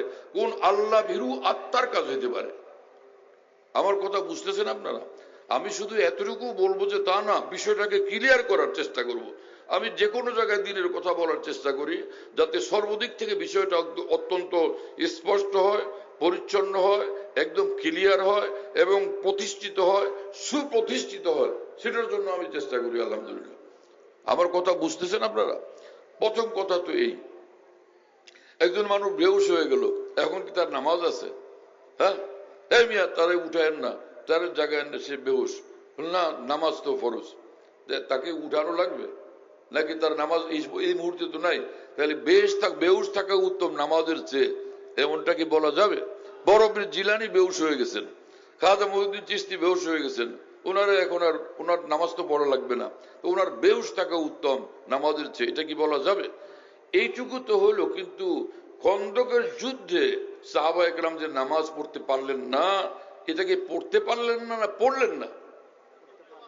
এটার উত্তর দেন। সাহাবায়ে কেরাম কি নামাজ পড়তে পারলেন না না পড়লেন না?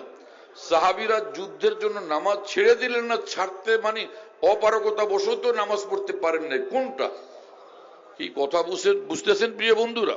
ওমরে ফারুক রাদিয়াল্লাহু তাআলা আনহু বলেন যে আল্লাহ ওদের ঘর বাড়ি জ্বালায় দেয় আগুন দিয়া, হাবাসুনা আনিস সালাতিল ওয়াসতা, ওরা যে 5 ওয়াক্ত নামাজের মধ্যে আসরের নামাজের অত্যন্ত বেশি গুরুত্ব।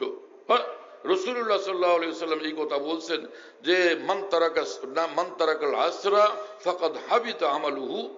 যে এই হাদিসের ভীষণ ব্যাখ্যা করতে যাব না, সংক্ষেপে মর্মটা বলি।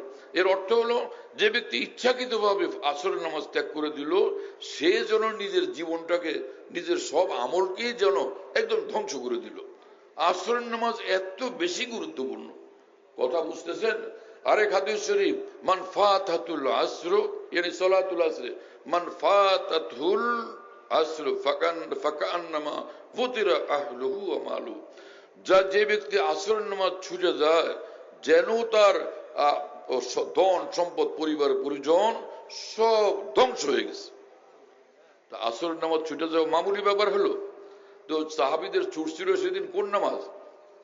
হ্যাঁ, আসরের নামাজ ছুটছিল। হযরতে উমর ফারুক রাদিয়াল্লাহু তাআলা তখন অত্যন্ত ব্যথিত হয়ে বললেন যে মালা আল্লাহ বুয়ুতাহুম নার, মালা আল্লাহ বুয়ুতাহুম ওয়া কুবুরহুম নার। উমর ফারুক রাদিয়াল্লাহু তাআলা অত্যন্ত ক্রুদ্ধ হয়ে, অত্যন্ত ব্যথিত এবং কষ্টের সাথে তিনি বললেন যে ওরা হাবাসুনা আনিস সালাতে সালাতিল ওয়াসতা, আমাদেরকে আসরের মতো নামাজটা পড়তে দিল না। এই নামাজ পড়ার পথে ওরা আমাদের প্রতিবন্ধক হয়েছে, আল্লাহ ওদের ঘর বাড়ি জ্বালায়া দিক। তো যদি এখানে জেহাদের জন্য নামাজ ত্যাগ করা উত্তম হয়, উত্তম আমল করলে খেপলেন কেন? হ্যাঁ, কথা বলেন না কি জন্য? হ্যাঁ, আপনি বাড়িতে থেকে নামাজ পড়েন, কিন্তু সে আবার এখন গেছেন মক্কা শরীফে। মক্কা শরীফে মসজিদুল হারামে এক এক রাকাত পড়া, সেটা 1 লক্ষ রাকাতের চেয়ে বেশি, 1 লক্ষ রাকাতের সওয়াব। এক রাকাতে 1 লক্ষ রাকাতের সওয়াব মসজিদুল হারামে। একবার লা ইলাহা ইল্লাল্লাহ, মোল্লা আলী কারি ব্যাখ্যা করছেন, একবার লা ইলাহা ইল্লাল্লাহ পড়া, একবার ওখানে লা ইলাহা ইল্লাল্লাহ পড়া 1 লক্ষ লা ইলাহা ইল্লাল্লাহর চেয়ে বেশি লাভ। ওখানে দান করলে 1 টাকায় লক্ষ টাকার লাভ। কথা বুঝেন না ভাইরা? 1 সেজদা সেখানে 1 লক্ষ সেজদার ফজিলতওয়ালা। তো আপনি বাড়িতে নামাজ পড়তেন, সেখানে গেছেন ওই যে মক্কা শরীফে, কি মক্কা নিজের বাড়িতে নামাজ, নিজের ঘরের লোকের মসজিদের নামাজ, এটা বাদ দিয়ে তুমি মক্কা শরীফ কেন গেছে? এই কপাল পড়ে কামড়া করছো কি? এটা কেউ বলবে? এই কথা কেউ বলবে জীবনে? কারো কল্পনাতেও আসবে? যদি ফরজ নামাজের সে জিহাদের মর্যাদা উঠবে, তাহলে হযরত ওমর খেপলেন কেন যে ওরা আমাদের নামাজ ত্যাগ করতে বাধ্য করছে, নামাজের প্রতিবন্ধক সৃষ্টি করছে তারা। এই জন্য উনি কষ্ট পাইলেন কেন? কারণ উত্তম আমল তো করছেন। উত্তম আমলের জন্য শুকরিয়া তো আদায় করা উচিত ছিল যে এইরকম জিহাদ আর জীবনে কখন হয় কি জানে, যে আল্লাহর শুকর যে আজকে যে জিহাদ করতে পারছি, যদিও নামাজ ছুটছে, আলহামদুলিল্লাহ রাব্বিল আলামিন। এটা কি বলছিলেন উমর? তো হযরত উমর তো সাহাবীদের ভিতরে একদম শীর্ষস্থানীয়, সকলের ঊর্ধ্বে আবু বকর, তারপরে উমর। তার মানে হযরত উমর সমস্ত সাহাবীদের কণ্ঠস্বর, সমস্ত সাহাবায়ে কেরামের মুখপাত্র। তো হযরত উমরের বলার মানে এই কথার প্রতিবাদ একজন সাহাবী করেন নাই। আমার কথা বুঝেন না নাকি? কোন একজন সাহাবী এই কথার প্রতিবাদ করছেন হযরত উমরের কথার? তার মানে সমস্ত সাহাবা এই ব্যাপারে একমত যে ওরা কেন আমাদের আসর নামাজের প্রতিবন্ধক হলো। ক্রুদ্ধ এতটা নামাজ ছুটে যাওয়ার জন্য যে বদদোয়া করলেন যে আল্লাহ ওদের ঘর বাড়ি আগুন দিয়ে জ্বালায়া দেন, ওদের কবরের মধ্যে আপনি আগুন জ্বালায় ওদেরকে অগ্নিদগ্ধ করেন, ওদেরকে কঠিন শাস্তি দেন। তো এই নামাজের চেয়ে যদি জিহাদি উত্তম হয়, সে উত্তম আমল, দামি আমল, বেশি ফজিলতের আমল, বেশি লাভের আমল করতে পারা, সেটা তো খুশির বিষয় ছিল। তো সেটা ছুটবার কারণে খেপলেন কেন? তাহলে হাদিস দ্বারা যে নামাজের চেয়ে জিহাদ ঊর্ধ্বে, এটা প্রমাণ করা কি কোনো সঠিক যুক্তিযুক্ত হলো? পাইলেই একটা নিজের মতলব মোতাবেক, নিজের মতলবের কথা একটা খুঁজা পাইলেই কোনো জায়গায় এত খুশি হওয়া, ইমানের তাকাজা তো না। মুসলমান সতর্ক হবে, সচেতন হবে। রাসূলুল্লাহ সাল্লাল্লাহু আলাইহি ওয়াসাল্লাম বলছেন, একজন ঈমানওয়ালা এত সচেতন ভাবে পৃথিবীতে বসবাস করবে, লা ইউলদাগুল মুমিনু ফি জুহরিন ওয়াহিদিন মাররাতাইন। একজন মুমিন একই গর্তে 2 বার দংশিত হবে না। যেই গর্তে একবার তাকে সাপ দংশন করছে, দ্বিতীয়বার সে গর্তের কাছে যাবে না। তার মানে একজন মুমিন অত্যন্ত দায়িত্বশীল থাকবে, সচেতন থাকবে, কোনোভাবে কোনো চিন্তা, কোনো সিদ্ধান্ত, কোনো কথা, কোনো কিছু আমার দ্বীনি জিন্দেগিকে ক্ষতিগ্রস্ত করতে না পারে, আমার আল্লাহর সঙ্গে সম্পর্ককে ক্ষতিগ্রস্ত করতে না পারে, আমার জান্নাতুল ফেরদাউসের পথে প্রতিবন্ধক হতে না পারে। এই মুসলমানদের এরকম চিল্লাচিল্লি চিৎকার দিতে থাকা ইলম কালামের দলিল, তাদের কাছে ভালো ইলম, গভীর ইলম আছে, এটার দলিল এটা। এবং স্বয়ং রাসূলুল্লাহ সাল্লাল্লাহু আলাইহি ওয়াসাল্লাম তিনি এই কথা বলছেন, হাবাসুনা আনিস সালাতে। হযরত ওমরের কথার মধ্যে তো সালাতুল ওয়াসতা, আসরের কথার উল্লেখ আছে। রাসূলুল্লাহ সাল্লাল্লাহু আলাইহি ওয়াসাল্লাম বলছেন এই কথা, হাবাসুনা আনিস সালাতে মালা আল্লাহু বুয়ুতাহুম ওয়া কুবুরহুম নারা। আবার কোন রিওয়ায়াতে এইরকম, মালা আল্লাহু কুবুরহুম ওয়া বুয়ুতাহুম নারা। হ্যাঁ, শব্দ রাবি বর্ণনাকারী, কোন বর্ণনাকারী এভাবে বলছেন, কোন বর্ণনাকারী ওইভাবে বলছেন। কথা একটাই, বিষয় একটাই, অর্থ এবং মর্ম এই সংরক্ষিত আছে। কথা বুঝতেছেন? রসুল আকরাম সাল্লাল্লাহু আলাইহি ওয়াসাল্লাম পর্যন্ত নামাজ, আসরের নামাজ পড়তে না পারার কারণে এতটা কষ্ট পাইলেন, ব্যথিত হলেন, তিনিও বললেন যে ওরা আমাদের নামাজের প্রতিবন্ধকতা সৃষ্টি করলো, যুদ্ধ করতে আইসা আল্লাহ ওদের ঘর বাড়ি আগুন দিয়ে জ্বালায় দেন, ওদের কবরের মধ্যে আপনি আগুন জ্বালায় দেন, আগুন লাগাই দেন। এই কথা বলছেন রাসূলুল্লাহ সাল্লাল্লাহু আলাইহি ওয়াসাল্লাম। তাহলে কি রাসূল সাল্লাল্লাহু আলাইহি ওয়াসাল্লাম নামাজ ছুটে যাওয়ার কারণে যে জিহাদ করতে পারছি, হ্যাঁ নামাজ ছুটে গেছে আলহামদুলিল্লাহ, নামাজ ছুটছে কোনো সমস্যা নেই, এটা কাজা করে নিতে হয়, এটা কি বলছিলেন? তাহলে এইটার দ্বারা এই কথা বলা কিভাবে সঠিক? এই যে কোরআন থেকে একটা দলিল, হ্যাঁ হাদিস শরীফ থেকে দলিল পেশ করলাম, এইবার কোরআন থেকে।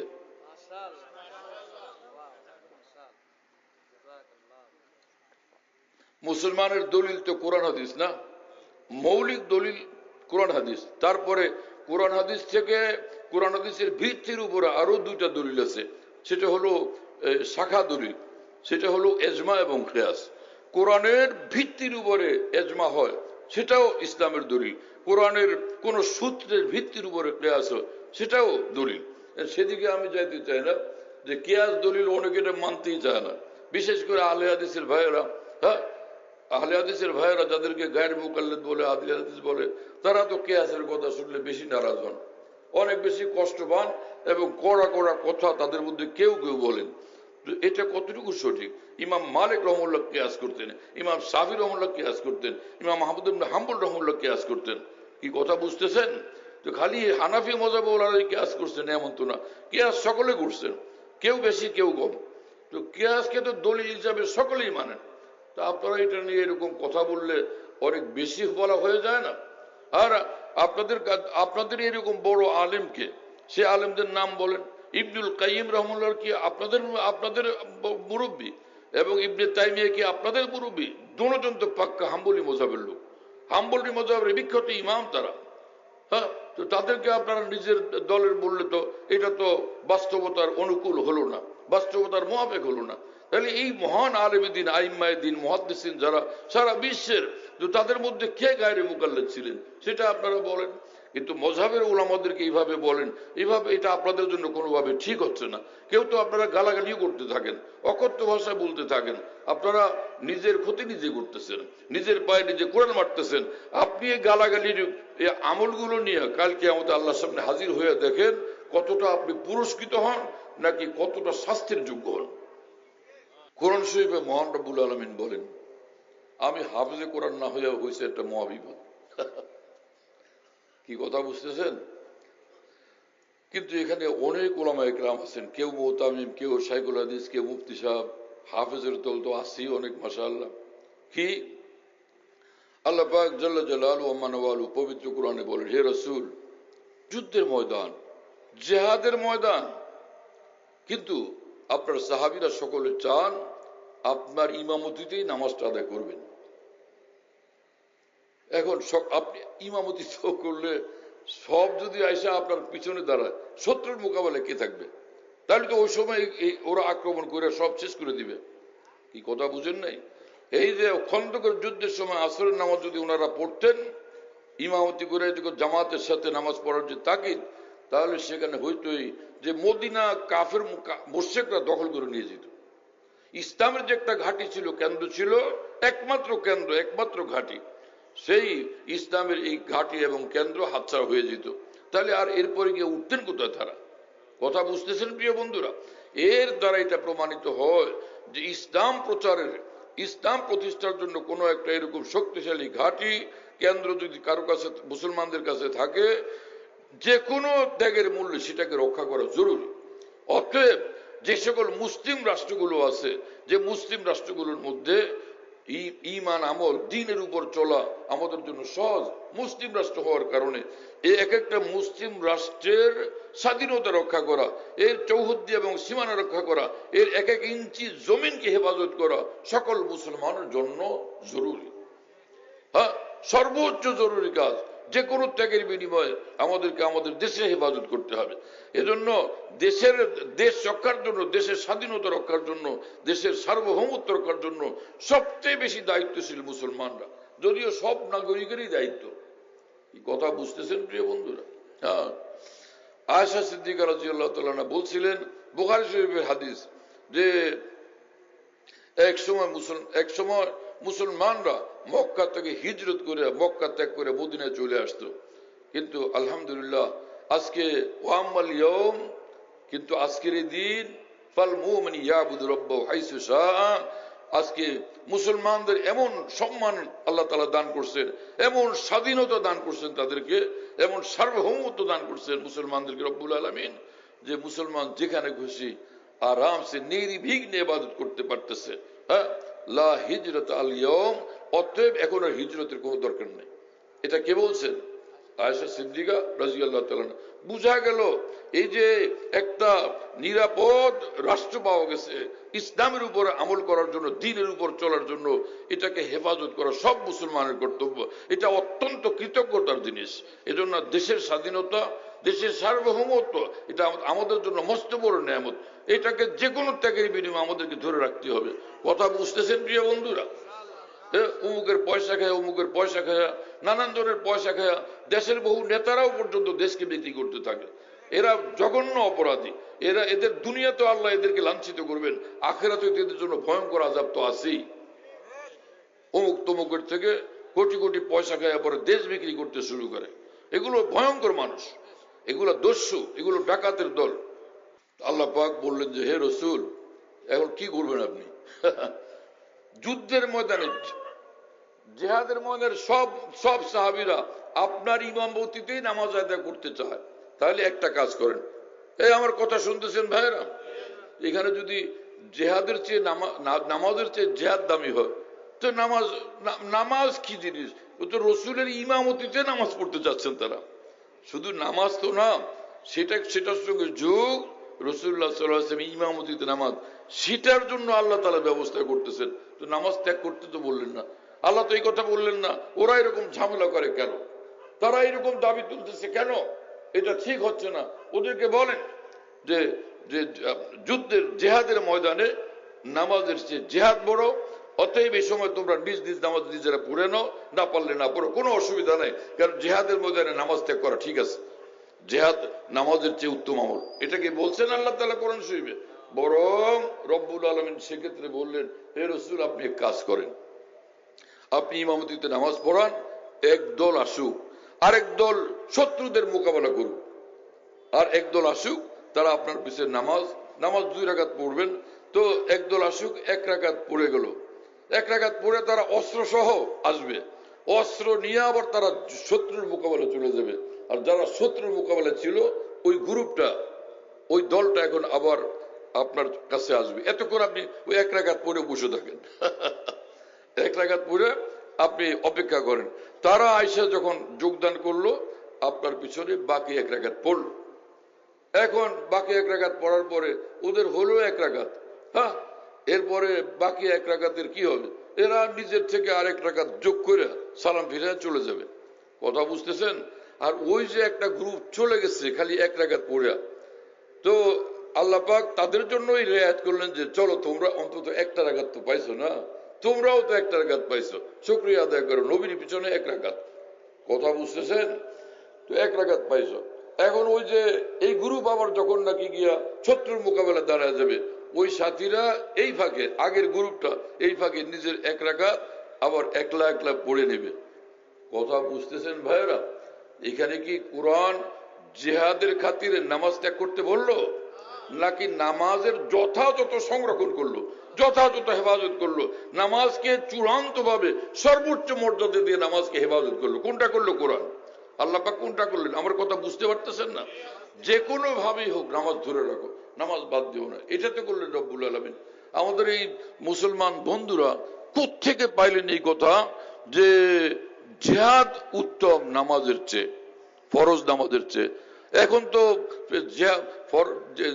মিছিল উত্তম ফরজ নামাজের চেয়ে, ইসলামের রাজনীতির মহাসম্মেলন উত্তম, প্রতিবাদের মহাসম্মেলন উত্তম ফরজ নামাজের চেয়ে। এই সকল কথা বলে আপনারা গুনাহে কবিরা করতেছেন, জঘন্য পাপ করতেছেন এবং নিজেকে জাহান্নামের উপযুক্ত বানাইতেছেন। খুব মনে রাখেন এই সকল কথাবার্তা। কোনোভাবে এটা ইসলামী পদ্ধতি না। ইসলাম প্রতিষ্ঠার জন্য আপনি অনইসলামিক পদ্ধতিতে হাঁটতেছেন, অনইসলামিক পথে হাঁটতেছেন। আপনারা ভয়ঙ্কর গুনাহগার করতেছেন নিজেদেরকে, যার থেকে আপনাদের তওবা করা ফরজ। আমার কথা বুঝতেছেন আপনারা? কোন হুজুর, কোন আলেম, কোন ইসলামী চিন্তাবিদ, ইসলামী রাজনীতিবিদ এখন দলিল প্রমাণ পেশ করেন, কি করবেন? আমি আপনাদের থেকে শুনতে তো আগ্রহী। কারণ বিষয়টা যদি আপনি এমন মনে করেন যে যে আপনি কিছু বললেন, আমি কিছু বললাম, কিন্তু আসলে এটা সিদ্ধান্তমূলক কথা নয়, তাহলে তো এটার ফয়সালা করা দরকার। তো ফয়সালা করেন, কিন্তু কোরআন সুন্নাহর দলিল, আকাবের দ্বীনের দলিল সহ আপনারা সেটা পেশ করেন না কেন? খালি নিজের খেয়াল থেকে, কল্পনা থেকে, জল্পনা থেকে বলা, এটা কি ইসলাম? হ্যাঁ, ইসলামকে খেল তামাশার বিষয়। কোনো এলেম নাই, কালাম নাই, কি লেখাপড়া করছে কোনো খবর নাই, আর সেই একটা মঞ্চের মধ্যে একটা বক্তৃতা দিয়ে বসে যা তা বলে বসে রাসূলুল্লাহ সাল্লাল্লাহু আলাইহি ওয়াসাল্লামকে বলতেছে রাখাল। কি মানুষ এগুলো! আবার ইসলামের বড় নেতা, ইসলামের মস্ত বড় স্কলার নামে তারা পরিচিত, রাসূলুল্লাহ সাল্লাল্লাহু আলাইহি ওয়াসাল্লাম রাখাল। বাদশার অনেকগুলো ছাগল আছে, বাদশার 40-50টা 60টা ছাগল আছে। বাদশা গিয়া ওই যে বাগানের মধ্যে বা বিশাল বড় বিলের মধ্যে ছাগল চড়ায় ফাঁকে ফাঁকে। কি কথা বুঝতেছেন প্রিয় বন্ধুরা? তো এখন বাদশাকে আমাদের বাদশা রাখাল এটা বলা যাবে? জমিদার মানুষ, সে ছাগল পালে, গরু পালে, আর নিজেই গিয়া সে গরু চড়ায়, গরুর ঘাস টাস খাওয়ায়। এই লোকের রাখাল বলবেন? হ্যাঁ, যে একটা মানুষ একটা কাজ করলেই তাকে সেই কথা বলা যায়? কি আশ্চর্যের বিষয়! একটা হলো সে কাজটা করছে এই কথা বলা, আর আরেকটা হচ্ছে সেই কাজে, সেই কাজের জন্য তার বিশেষণ তার উপরে প্রয়োগ করা। যে একদিন একদিন একদিন আপনার বাবা একদিন আপনার বাবা রাজমিস্ত্রিদের সঙ্গে সহযোগিতা করছে। ওরাও যেরকম ওই যে ইট টিট টানে, আবার ওই যে সুরকি মুরকি এগুলো দেয় এখানে সেখানে। আপনার বাবা বড় জমিদার, উনিও তাই করছেন। হ্যাঁ, এরপরে পত্রিকায় আসলো যে এখন যে অমুক জমিদার সাহেব তিনিও বর্তমানে রাজমিস্ত্রি। এমন কি বলা যাবে? কতটা জাহেল এবং বেওকুফ মানুষ যে মুহাম্মদুর রাসূলুল্লাহ সাল্লাল্লাহু আলাইহি ওয়াসাল্লাম এবং নবী রাসূলগণ ছাগল চড়াইছেন, যে সেটার কারণে তাদেরকে রাখাল বলতেছে। রাখাল হয়ে তারা এই কাজ করছেন, নাকি তারা ছাগল চড়াইছেন এই কারণে যে সব নবী রাসূলদের দ্বারা আল্লাহ পাক এই কাজটা করাইছেন? তো কাজটা করেছেন কারণে তাকে রাখাল বলা কিভাবে সঠিক হইতে পারে? এমনটা কেন হলো? ইসলামকে সঠিক ধারণার ক্ষেত্রে অজ্ঞতার কারণে। আর এই অজ্ঞতা কেন পয়দা হলো? এত কিছু জানার পরও যে হক্কানি উলামায়ে দ্বীনের সঙ্গে উঠা বসা নেই, এবং যারা সত্যিকার উলামায়ে দ্বীন তাদের দ্বীনই কিতাবাদি পড়া হয় নাই, যার কারণে এই শূন্যতাটা রয়ে গেছে। কথা বুঝতেছেন? এইরকম কথা থেকে আল্লাহর কসম তওবা করা ফরজ, নিজের আখিরাতকে হেফাজত করার জন্য, কাল কিয়ামতের জিল্লতি থেকে বাঁচার জন্য, লাঞ্ছনা থেকে বাঁচার জন্য। এজন্য প্রমাণিত হলো এই কথা, উলামা হক যারা এবং মহান আকাবের দ্বীন যারা, তাদের দ্বীনই ব্যাখ্যার পিছনে, ব্যাখ্যার অনুকরণে আমাদেরকে চলতে হবে, বলতে হবে। না হলে দ্বীন প্রচার আর দ্বীন প্রতিষ্ঠার নামে আমরাই শেষ পর্যন্ত গুমরা হয়ে জাহান্নামে যাওয়া লাগবে।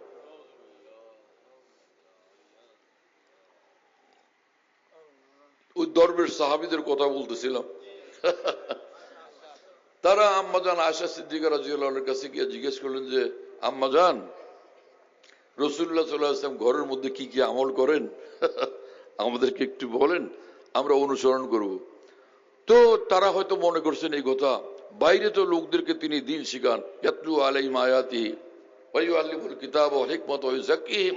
নবী কোরআন তেলাওয়াত বিশুদ্ধভাবে শিক্ষা দেন, কোরআনের ইলম তাদেরকে বিশদভাবে শিক্ষা দান করেন। ইউআল্লিম ওয়াল হিকমা, এবং কোরআনের শিক্ষাগুলো জীবনে প্রয়োগ করার সবিস্তারে নিয়ম পদ্ধতি তিনি বাতলান, মৌখিকভাবে এবং আমলিভাবে।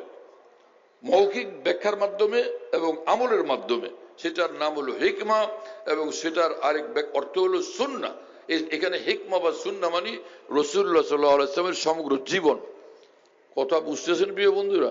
এখন লোকের একদল লোক হিকমার অর্থ করে চালাকি মালাকি, চালাকি মালাকি, যে ইসলাম যাতে অন্যদের কাছে ইসলাম পৌঁছাইতে পারে সেজন্য নিজেকে ধরা না দেওয়ার জন্য দাড়ি মুন্ডায় ফেলা, চুল এক একটা ইংরেজদের মতো রাখা, আর সে পোশাক আদি এরকম বানানো, দেখলে মনে হয় কে জানি এটা আসছে, খোদা জানে কি ব্যাপার, তো মনে হবে যে অন্যদের মতো দেখা যাবে।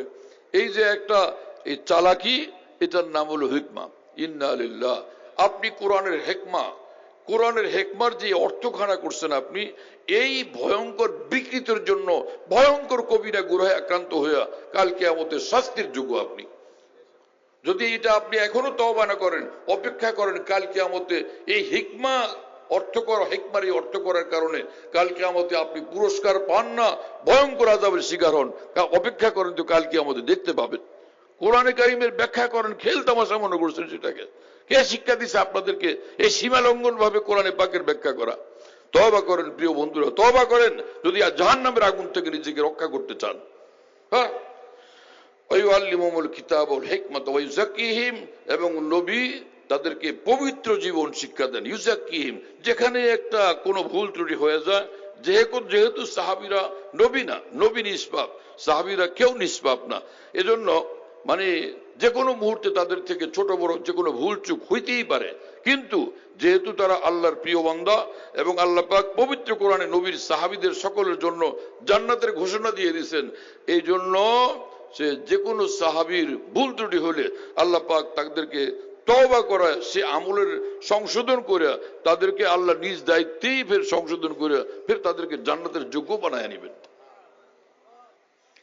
তো সাহাবীরা জিজ্ঞেস করলে পরে আম্মাজান বললেন যে দেখো, তোমরা যদি মনে করো নবী এখন করেন কি নামাজে মশগুল কিনা, দেখবা যে হ্যাঁ তিনি এখন নামাজ পড়তেছেন, নফল নামাজ।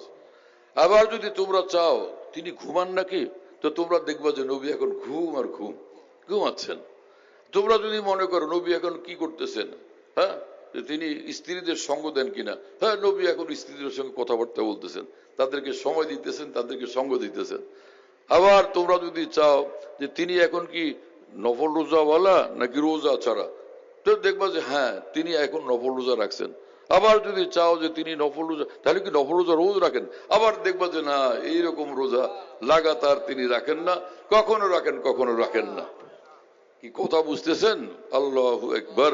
কি আমাদের রাসূলুল্লাহ সাল্লাল্লাহু আলাইহি ওয়াসাল্লামের পবিত্র জীবন, কত সুন্দর, হ্যাঁ এত সহজ, এত সুন্দর, এত সরল, এইরকম ঝামেলা মুক্ত। যে রাসূলুল্লাহ সাল্লাল্লাহু আলাইহি ওয়াসাল্লাম বলছেন ইন্নাদ দীনা ইউসরুন, আল্লাহ পাক যে দিন আমাদেরকে দিয়েছেন সেই দিন সহজ। লোকেরা ইসলাম সম্পর্কে এত ভয়ঙ্কর ভুল ধারণার মধ্যে পড়ে আছে, একদল মানুষেরও, একদল মৌলভী সাহেবেরও ইসলাম সম্পর্কে উপস্থাপনার ক্ষেত্রে এমন ঝামেলাপূর্ণ কথাবার্তার বয়ান, যার কারণে মানুষ দিশাই পায় না। আমি জান্নাতে যাওয়ার জন্য কি কি করতে হবে এখনো বুঝলাম না, দিশা পাইলাম না। এই কথা বুঝতেছেন?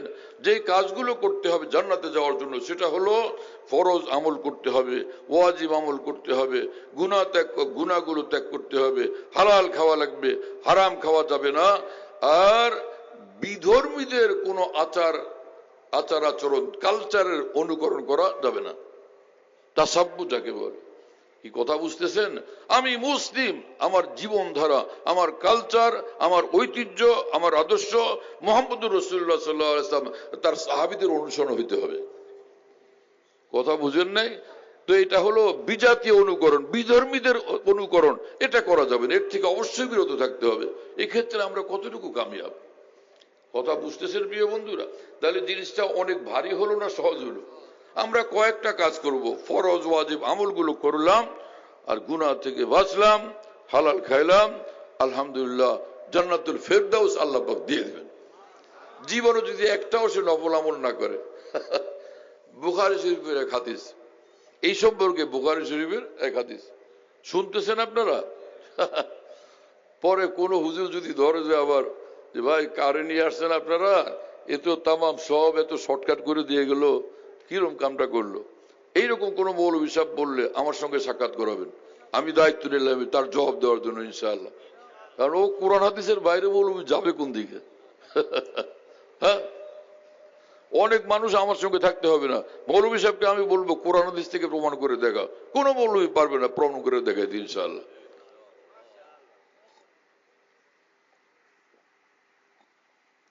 সেটা কি এত মজার এবং এত সুন্দর কথা! উফ, আমি চাইছিলাম, অনেকদিন থেকে আমি খুঁজতেছিলাম, বলি তো এত কিছু মুসলমান ভাইদেরকে, কিন্তু আমি চাচ্ছি যে এটা কোরআন সুন্নাতে একদম সুস্পষ্ট ডকুমেন্ট পাওয়া যায়, সুস্পষ্ট ডকুমেন্ট, তাহলে সুবিধা। তাহলে একদম কোরআন হাদিসের ডাইরেক্ট রেফারেন্স দিয়ে তো বলতে পারবো। এইরকম একটা এমন পাইছি যে আমার খুশি সীমা নেই। যে হাদিস যে বর্ণনা করে গেছেন, মন চায় যে তারে অন্তত কয়েক লক্ষ ডলার তো নগদ হাদিয়ে দেওয়া উচিত। সেটা কি? তলহা ইবনে উবাইদুল্লাহ রাদিয়াল্লাহু তাআলা আনহু, হ্যাঁ, তিনি বর্ণনা করেন রাসূলুল্লাহ সাল্লাল্লাহু আলাইহি ওয়াসাল্লামের নিকট একটা লোক আসলেন, ইসমাউ দাবিয়ু সাউতিহি ওয়ালা ইফকাহু মা ইয়াকুলু ওয়া ফি রিওয়ায়া ওয়া মা নাফকাহু মা ইয়াকুলু। রাসূলুল্লাহ সাল্লাল্লাহু আলাইহি ওয়াসাল্লামের নিকট একজন অপরিচিত, আমাদের অজানা অপরিচিত একজন মানুষ আসলেন, রাজুলুন নাকেরা, যে আমাদের অজানা একজন মানুষ আসলেন। তিনি যে কি কি বলতে থাকতেছেন, মানে রাস্তায় রাস্তায় হাঁটতেছেন আর বলতেছেন কি জানি আওড়াচ্ছেন, কিন্তু তার বিনবিন বিনবিন বিনবিন আওয়াজ তো শোনা যাচ্ছে, কিন্তু আমরা কথাগুলো কিছুই বুঝতে পারি না। লোকটা রাসূলুল্লাহ সাল্লাল্লাহু আলাইহি ওয়াসাল্লামের নিকট আসলেন এবং বললেন যে, হে আল্লাহর রাসূল, আমি ইসলাম গ্রহণ করে আসছি, আমি ইসলাম গ্রহণ করে আসছি, তো আমাকে কি কি করতে হবে সেটা আমাকে বলে দেন। রাসূল আকরাম সাল্লাল্লাহু আলাইহি সাল্লাম বললেন, আস-সালাওয়াতুল খামস ফিল ইয়াউমি ওয়াল লাইলা ওয়া ফি রিওয়া ফি ইয়াউমিনা ওয়া লাইলাতিনা। বিভিন্ন ভাবে রিওয়ায়াত আছে। দেখো, দিনে রাতে 5 ওয়াক্ত নামাজ পড়তে হবে, এই ফরজ নামাজ, হ্যাঁ, এই সালাওয়াতে মাফরুজা, দিনে রাতে 5 ওয়াক্ত নামাজ পড়তে হবে। ওই মানুষটা তখন বললেন, হাল আলাইয়া গায়রুহুন্না ওয়া ফি রিওয়া গায়রুহা, ইয়া রাসূলুল্লাহ, যে এই দিনে রাতে 5 ওয়াক্ত নামাজ, এটা ছাড়া আরো কিছু কি নামাজ আছে নাকি? না, এই 5টাই। রাসূলুল্লাহ সাল্লাল্লাহু আলাইহি ওয়াসাল্লাম, লা ইল্লা আন তাতাওয়া, না, আর কোনো ফরজ দায়িত্ব নাই, হ্যাঁ তুমি নফল নামাজ পড়লে পড়তে পারো। কথা ক্লিয়ার?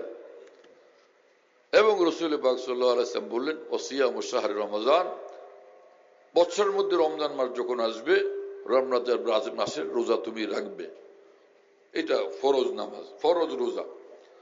তো ওই সাহাবী বললেন যে, হাল আলাইয়া গায়রুহু, এই রমজান মাসের যে ফরজ রোজা, এইটা ছাড়া আরো কি কোনো এরকম বাধ্যতামূলক রোজার কোনো বিষয় আছে কিনা? বললেন যে, আর কোনো বাধ্যতামূলক রোজা নাই, ইল্লা আন তাতাওয়া, হ্যাঁ নফল রোজা তুমি রাখতে পারো। ও যাকার যাকাতা, বললেন যে যাকাত, মালের নেশাব হলে যাকাত দিতে হবে, হ্যাঁ এটা ফরজ, সকলের উপর তো ফরজ না। তো ওই সাহাবী বললেন, ইয়া রাসূলুল্লাহ, হাল আলাইয়া গায়রুহা, যাকাত ফরজ এটা আমি বুঝছি, যাকাত ছাড়া আরো কোনো মালের ইবাদতে আরো কোনো ফরজ বিষয় কি আছে? বলছেন না, ফরজ আর নাই, লা ইল্লা আন তাতাওয়া, এমনি নফল দান সদকা তুমি করতে পারো। কি কথা বুঝতেছেন? কয়টা হলো? 3টা না?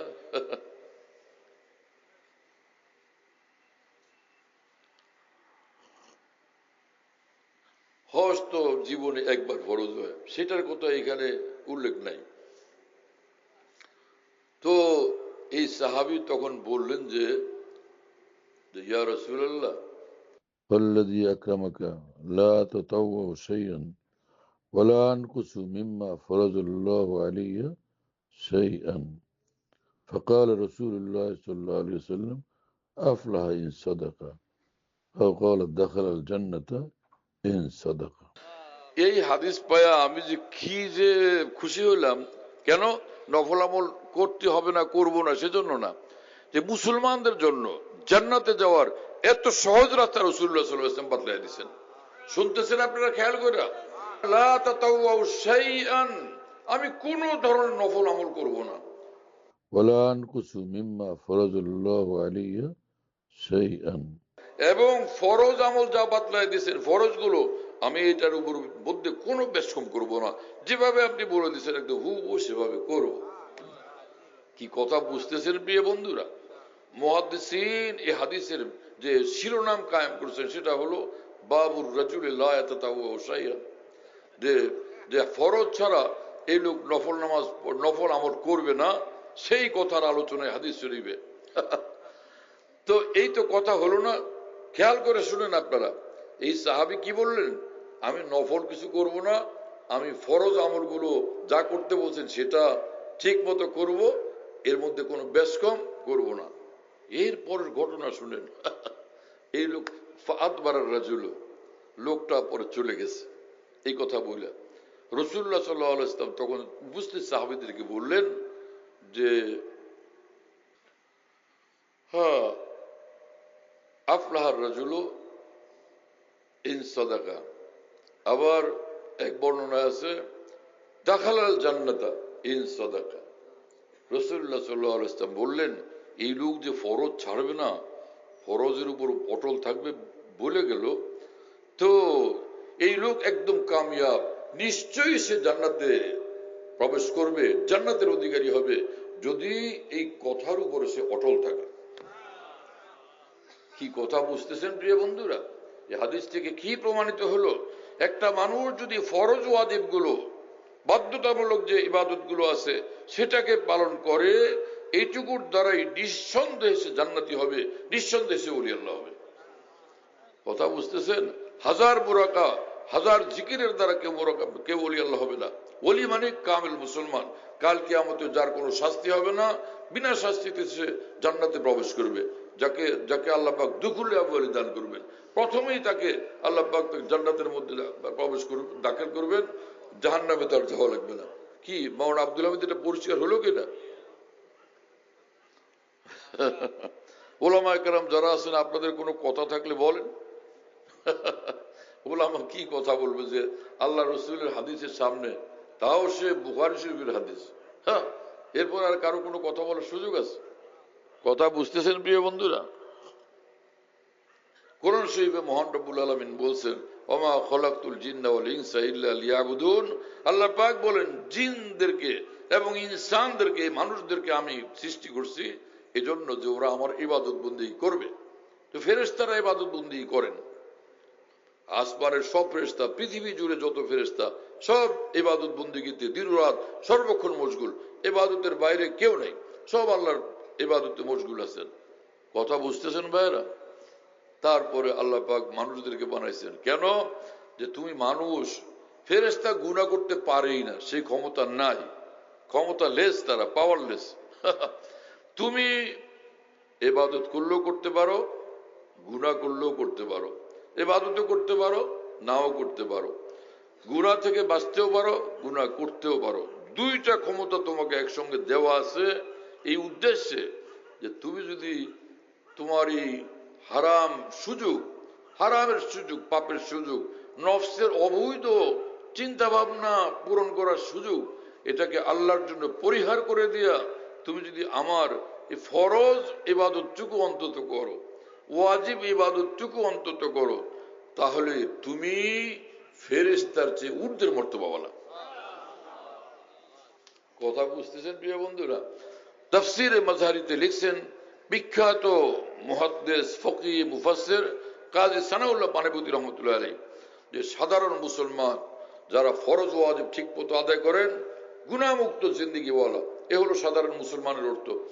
এই সাধারণ মুসলমান সাধারণ ফেরেশতার চেয়ে ঊর্ধ্বের মর্তবাওয়ালা। এদেরকে সালেহীন বলে কোরআন সুন্নাহর পরিবেশে। সালেহীন, যে গুনাহ নাই আর ফরজ ওয়াজিব ত্যাগ করে না, এই মুসলমান সালেহীন, তারা ফেরেশতার চেয়ে, সাধারণ ফেরেশতার চেয়ে ঊর্ধ্বের মর্তবাওয়ালা, ঊর্ধ্বের মর্যাদাওয়ালা। আর যারা বিশিষ্ট মুসলমান, অর্থাৎ যে আল্লাহ পাকের নবী রাসূলগণ, হ্যাঁ, এবং মনে হয় এর সঙ্গে সিদ্দিকীরও যোগ হইতে পারেন, তো নবী রাসূলগণের কথা তো একদম চূড়ান্ত। সব নবী রাসূলগণ তারা এই বিশিষ্ট ফেরেশতাদের চেয়ে ঊর্ধ্বের মর্তবাওয়ালা। জন্য প্রত্যেক নবী রাসূল, জিবরাইল, মিকাইল, ইসরাফিল ইত্যাদি যত বড় বড় উচ্চ মর্যাদা সম্পন্ন ফেরেশতা, তাদের চেয়ে এক এক নবী রাসূলের মর্যাদা অনেক ঊর্ধ্বে। লক্ষ্য জিবরাইল থেকে মুহাম্মদুর রাসূলুল্লাহ সাল্লাল্লাহু আলাইহি ওয়াসাল্লামের মর্যাদা অনেক অনেক ঊর্ধ্বে। কথা বুঝতেছেন প্রিয় বন্ধুরা? তো সাধারণ মুসলমানের কথা যেহেতু বলছেন, আর এই বিপির হইতে হলো খাওয়াসে মুমিনিন, খাওয়াসুল মুমিনিন, তার মানে সিদ্দিকীনের মর্তবাও বিশিষ্ট ফেরেশতাদের চেয়ে ঊর্ধ্বে। কথা বুঝতেছেন প্রিয় বন্ধুরা? আল্লাহ পাক আমাদেরকে বুঝ দেন এবং তৌফিক দেন। আমি যেখানে যাওয়ার তৌফিক হয় আমি চেষ্টা করি মুসলমান ভাইদের সামনে ইসলাম যে সহজ আমল এবং এইটুকু করে যে আমরা সহজে জান্নাতে যাওয়া সম্ভব এই বিষয়টাকে তুলে ধরার জন্য। আমি কি আপনাদেরকে বুঝাইতে পারলাম ভাই? কিন্তু একটা ঝামেলা আছে একটা ঝামেলা আছে, এইটা বাসায় গিয়া বালিশে শুয়ে মাথায় কামড়াবে। সেটা কি? যতই ভালো কথা শুনলাম ঠিক তো আছে, আমি যে কয় নম্বর শয়তান এটা তো হুজুররা জানে না, হুজুরের খবর নাই। আমি জীবনে কত যে মিথ্যা বলছি, কত গুনাহ করছি, কত অন্যায় করছি, এত বেসুমার গুনাহ। হ্যাঁ, সে আমি আরামসে জান্নাতে চলে যাবো, এটা কি হয়? কি কথা বুঝতেছেন?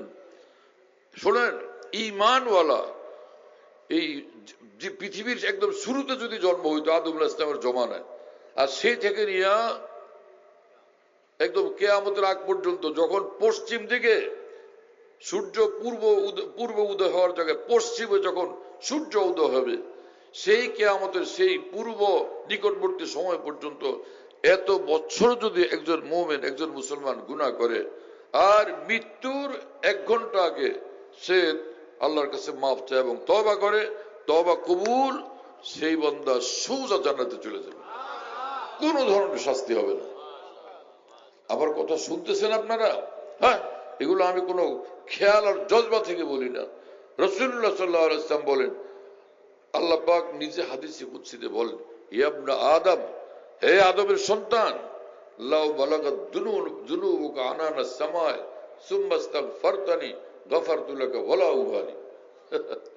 হে আদমের সন্তান, তোমার গুনাহ যদি আকাশের মেঘমালা পর্যন্ত পৌঁছে যায়, অর্থাৎ সারা পৃথিবীটাকে ভরে ফেলে, এরপরে তুমি যদি আমার কাছে ক্ষমা চাও, আমি তোমাকে নিশ্চয়ই মাফ করে দিব।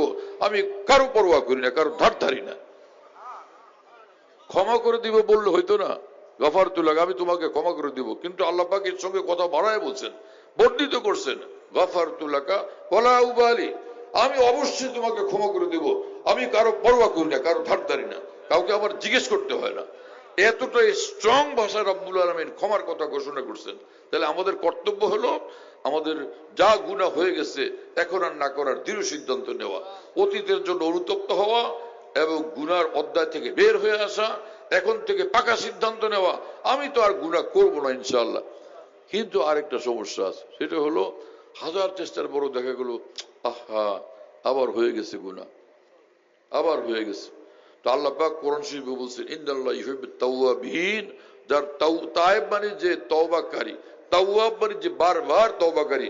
এর অর্থ হলো যেই বান্দা বারংবার পাপে লিপ্ত হয়ে গেছে, বারবার সে লজ্জিত হয়ে ফিরে আসছে, শর্মিন্দা হয়ে আবার তওবা করছে, মাফ চাইছে, আল্লাহ পাক বলেন ওকে মাফই করব না, আমি ওকে তো আমার প্রিয় পাত্র বানায় নেব। ইন্নাল্লাহা ইউহিব্বুত তাওয়াবিন, নিঃসন্দেহে আল্লাহ তাওয়াবিনকে ভালোবাসেন, বারংবার তওবাকারীদেরকে ভালোবাসেন। তাহলে বিষয়টার আরো সমাধান হলো কিনা? এখন আমরা এই পথে হাঁটবো ইনশাআল্লাহ তাআলা। আয় আল্লাহ আমাদের কবুল করেন। রাত অনেক হয়ে গেছে, আমি আরো 2টা হাদিস পড়ছিলাম, সেজন্য চাচ্ছি যে আর সেটার ব্যাখ্যার দিকে না যায়, কারণ আপনারা তো মনে হয় ভারী ক্লান্ত হয়ে গেছেন। কথা বুঝতেছেন নাকি? সেটা শুনিয়ে দেব, সংক্ষেপে শুনিয়ে দিই না, সেটাও কিন্তু ভালো সুবিধা। এক হাদিস হলো রাসূলুল্লাহ সাল্লাল্লাহু আলাইহি ওয়াসাল্লাম বলছেন, লোকেরা নানান ভাবে ভাবে সে আমার খুব ঘনিষ্ঠ, কিন্তু আমি পরিষ্কার বলে দিলাম, কিয়ামতের দিন যে আমার ঘনিষ্ঠ সে আমার ঘনিষ্ঠ। আর কিয়ামতের দিন আমার ঘনিষ্ঠ হবে আল মুত্তাকুন মান কানু ওয়াইসু কানু, যারা যে মুত্তাকি বান্দা, সে যেই হোক, পৃথিবীর যেখানেই বসবাস করুক, যে মুত্তাকি হয়ে আসবে, অর্থাৎ গুনাহমুক্ত জিন্দেগি নিয়ে আসবে, তো সে আমার ঘনিষ্ঠতম, আর না হলে না। কথা বুঝতেছেন? তার মানে আমরা ইনশাআল্লাহ তাআলা যে একটা নিষ্পাপ জিন্দেগি বানানোর জন্য আমরা দৃঢ় সিদ্ধান্ত নিয়ে আগাবো যে গুনার কাজ আমি করব না। আবার সেই কথা যে গুনার কাজ তো হয়ে যায়, আরে গুনার কাজ হয়ে গেলে তুমি বারবার তওবা করো, গুনার কাজ হয়ে গেলে বারবার তুমি তওবা করো। এবং এই কথা কোরআন শরীফে আল্লাহ পাক বলে দিয়েছেন, ইন্নাল্লাযীনা তাকাউ ইযা মাসসাহুম তায়ফুম মিনাশ শাইতানি তাযাক্কারু ফাইযা হুম মুবসিরুন। আল্লাহ পাক পবিত্র কোরআনে বলেন, যে সকল গুনাহমুক্ত বান্দারা হঠাৎ শয়তানে কোনো ধোঁকা দিয়া তাদেরকে গুনাহে লিপ্ত করে ফেলে, এরপরে তাজাক্কারু আমার কথা স্মরণ করে তারা আমার নিকট তওবা করে, মাপ চায়, ফাইদাহু মুবসিরুন, একদম সে তারা যে নূরের ভিতরে চলে আসে। কথা বুঝতেছেন প্রিয় বন্ধুরা? এরপরে আরেকটা হাদিস শুনাইয়া দিই, যাতে মনে করেন যে তাহলে ব্যাপারটা ফাইনালি বুঝা গেল, চূড়ান্তই বুঝা গেল। অনেকের মনে খালি খটখট করে যে আমি যে কত নম্বরের সিরিয়াস শয়তান, হুজুরে বুঝলে মনে হয় এইরকম সাহস দিয়ে বলতে পারতেন না। এজন্য আমিও আপনাদেরকে স্ট্রংলি বলতে চাই। এক হাদিসে রাসূলুল্লাহ সাল্লাল্লাহু আলাইহি ওয়াসাল্লাম বলেন যে ইবলিস বলছিল আল্লাহ তাআলাকে, কে বলছিল? ওয়াইজ্জাতিকা ইয়া রব, হে আল্লাহ আপনার ইজ্জতের কসম করে বলে আমি শয়তান, কি শয়তান দেখে আল্লাহর ইজ্জতের কসম করে আল্লাহর সামনে ভাষণ দেয়।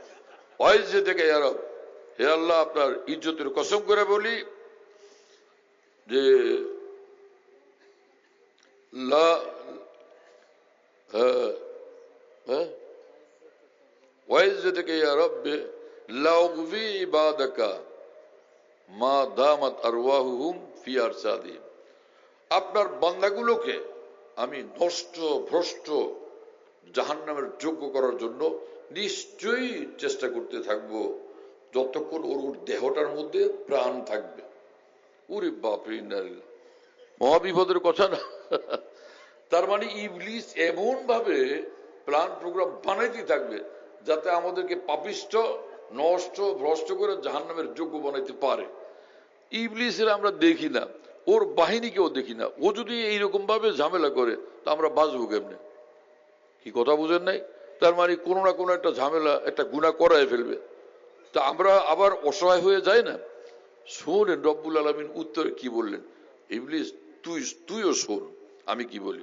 ওয়াইজ্জাতি ওয়া জালালি ওয়া ইরতিফা'i মাকানি লা আযালু আগফিরু লাহুম মাস্তাগফিরুনি, শোন তুই, আমি আমার ইজ্জতের কসম করে বলি, আমার সুউচ্চ মর্যাদার কসম করে বলি, আমার মহাপ্রতাপের কসম করে বলি, লা আযালু আগফিরু লাহুম মাস্তাগফিরুনি, ওরা যতক্ষণ পর্যন্ত আমার এই গুনাহগার বান্দারা আমার নিকট মাফ চাইতে থাকবে আমি ওদেরকে মাফ করতেই থাকবো। তাহলে রাস্তা ক্লিয়ার কিনা ভাই? কি হলো? ফরজ ওয়াজিব আমলগুলো আমরা করব, হালাল খাবো, গুনাহ করব না, গুনাহ হয়ে গেলে আমরা তওবা করব, মাফ চাইবো, ইনশাআল্লাহ আল্লাহ তাআলা মাফ করে দিয়া আমাদেরকে জান্নাত দিয়েই দিবেন। মুসলমানদেরকে জান্নাত দিবেন না রব্বুল আলামিন, নমরুদদেরকে দিবেন, ফেরাউনদেরকে দিবেন, আবুল হাব আব্দুল জাহালদেরকে খুঁজবেন কাল কিয়ামতে, যে তো আবু জাহালরা কই, জান্নাতে যাবি না কি? এরকম হবে ঘটনা? তো আল্লাহ তাআলা সেই সাহাবাদের জমানা নবী ছিলেন, রাসূলুল্লাহ সাল্লাল্লাহু আলাইহি ওয়াসাল্লাম তাদের সামনে ছিলেন, সে তার রাসূল সাল্লাল্লাহু আলাইহি ওয়াসাল্লামের সান্নিধ্যের কারণে তার ঈমান সুউচ্চ ঈমান ছিল, আমল একদম উচ্চ মানের আমল ছিল। ধীরে ধীরে আমরা অনেক এই দিকে চলে আসছি, যার কারণে আমাদের মধ্যে দুর্বলতা বেশি দ্বীনের লাইনে। তো আল্লাহ পাক আমাদের দুর্বলতা দেখেন এবং তিনি অপেক্ষা আছেন যে আমি গাফফার যুনুব সাত্তার লিউর, আমি ক্ষমাকারী, তোমরা ক্ষমা চায়া চায় ক্ষমা নিয়ে জান্নাতে চলে আসো। আর একটা ঘটনা মনে বলি, এটা কি বলা, এই একই বিষয়কে আরো স্ট্রং করার জন্য। সেটা কি?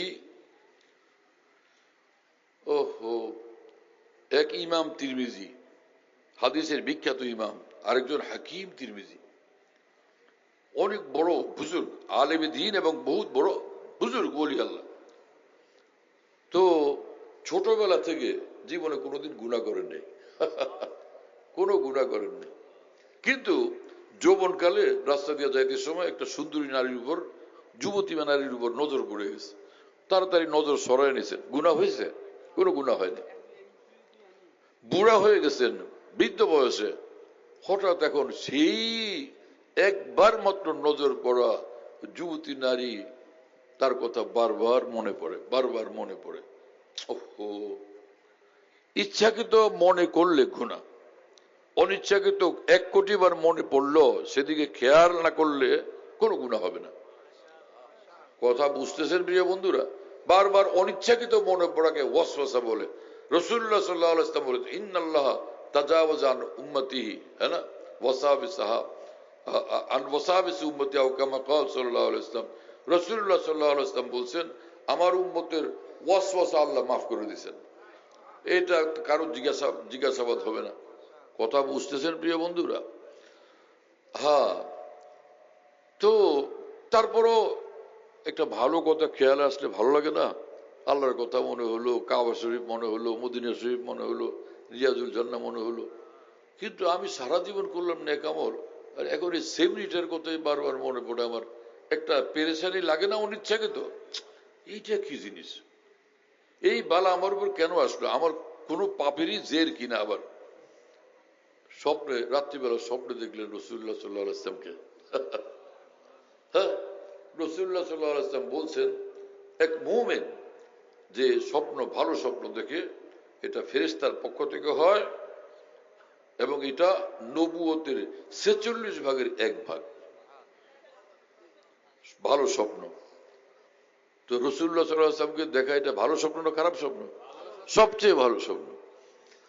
তো হাকিম তিরমিজি রাসূলুল্লাহ সাল্লাল্লাহু আলাইহি ওয়াসাল্লামকে বললেন, ইয়া রাসূলুল্লাহ, জোয়ানকালে নজরে পড়লো, আমি তো সেদিন দেখলামও না, পুরোটা জিন্দেগি গেল, একবারের জন্য ওর কথা মনে হয়নি।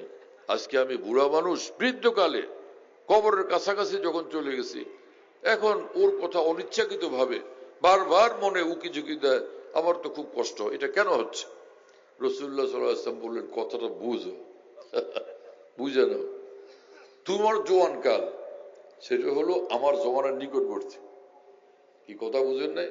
যেমন ওই ঘটনা দেখছেন, উনি মনে করেন 20 বছরের সময়, এখন বয়স হলো 80।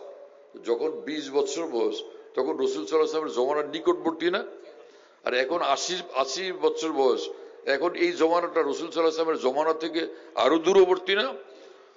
রাসূল পাক সাল্লাল্লাহু আলাইহি ওয়াসাল্লাম বললেন যে তোমার যৌবনকালে যখন তুমি নজর হেফাজত করছো আর সারা জীবন মনে পড়ে না সেই কথা, যে আমার জমানার নিকটবর্তী হওয়ার কারণে ভালোর প্রতি, নেক কাজের প্রতি আগ্রহ তীব্রতর ছিল।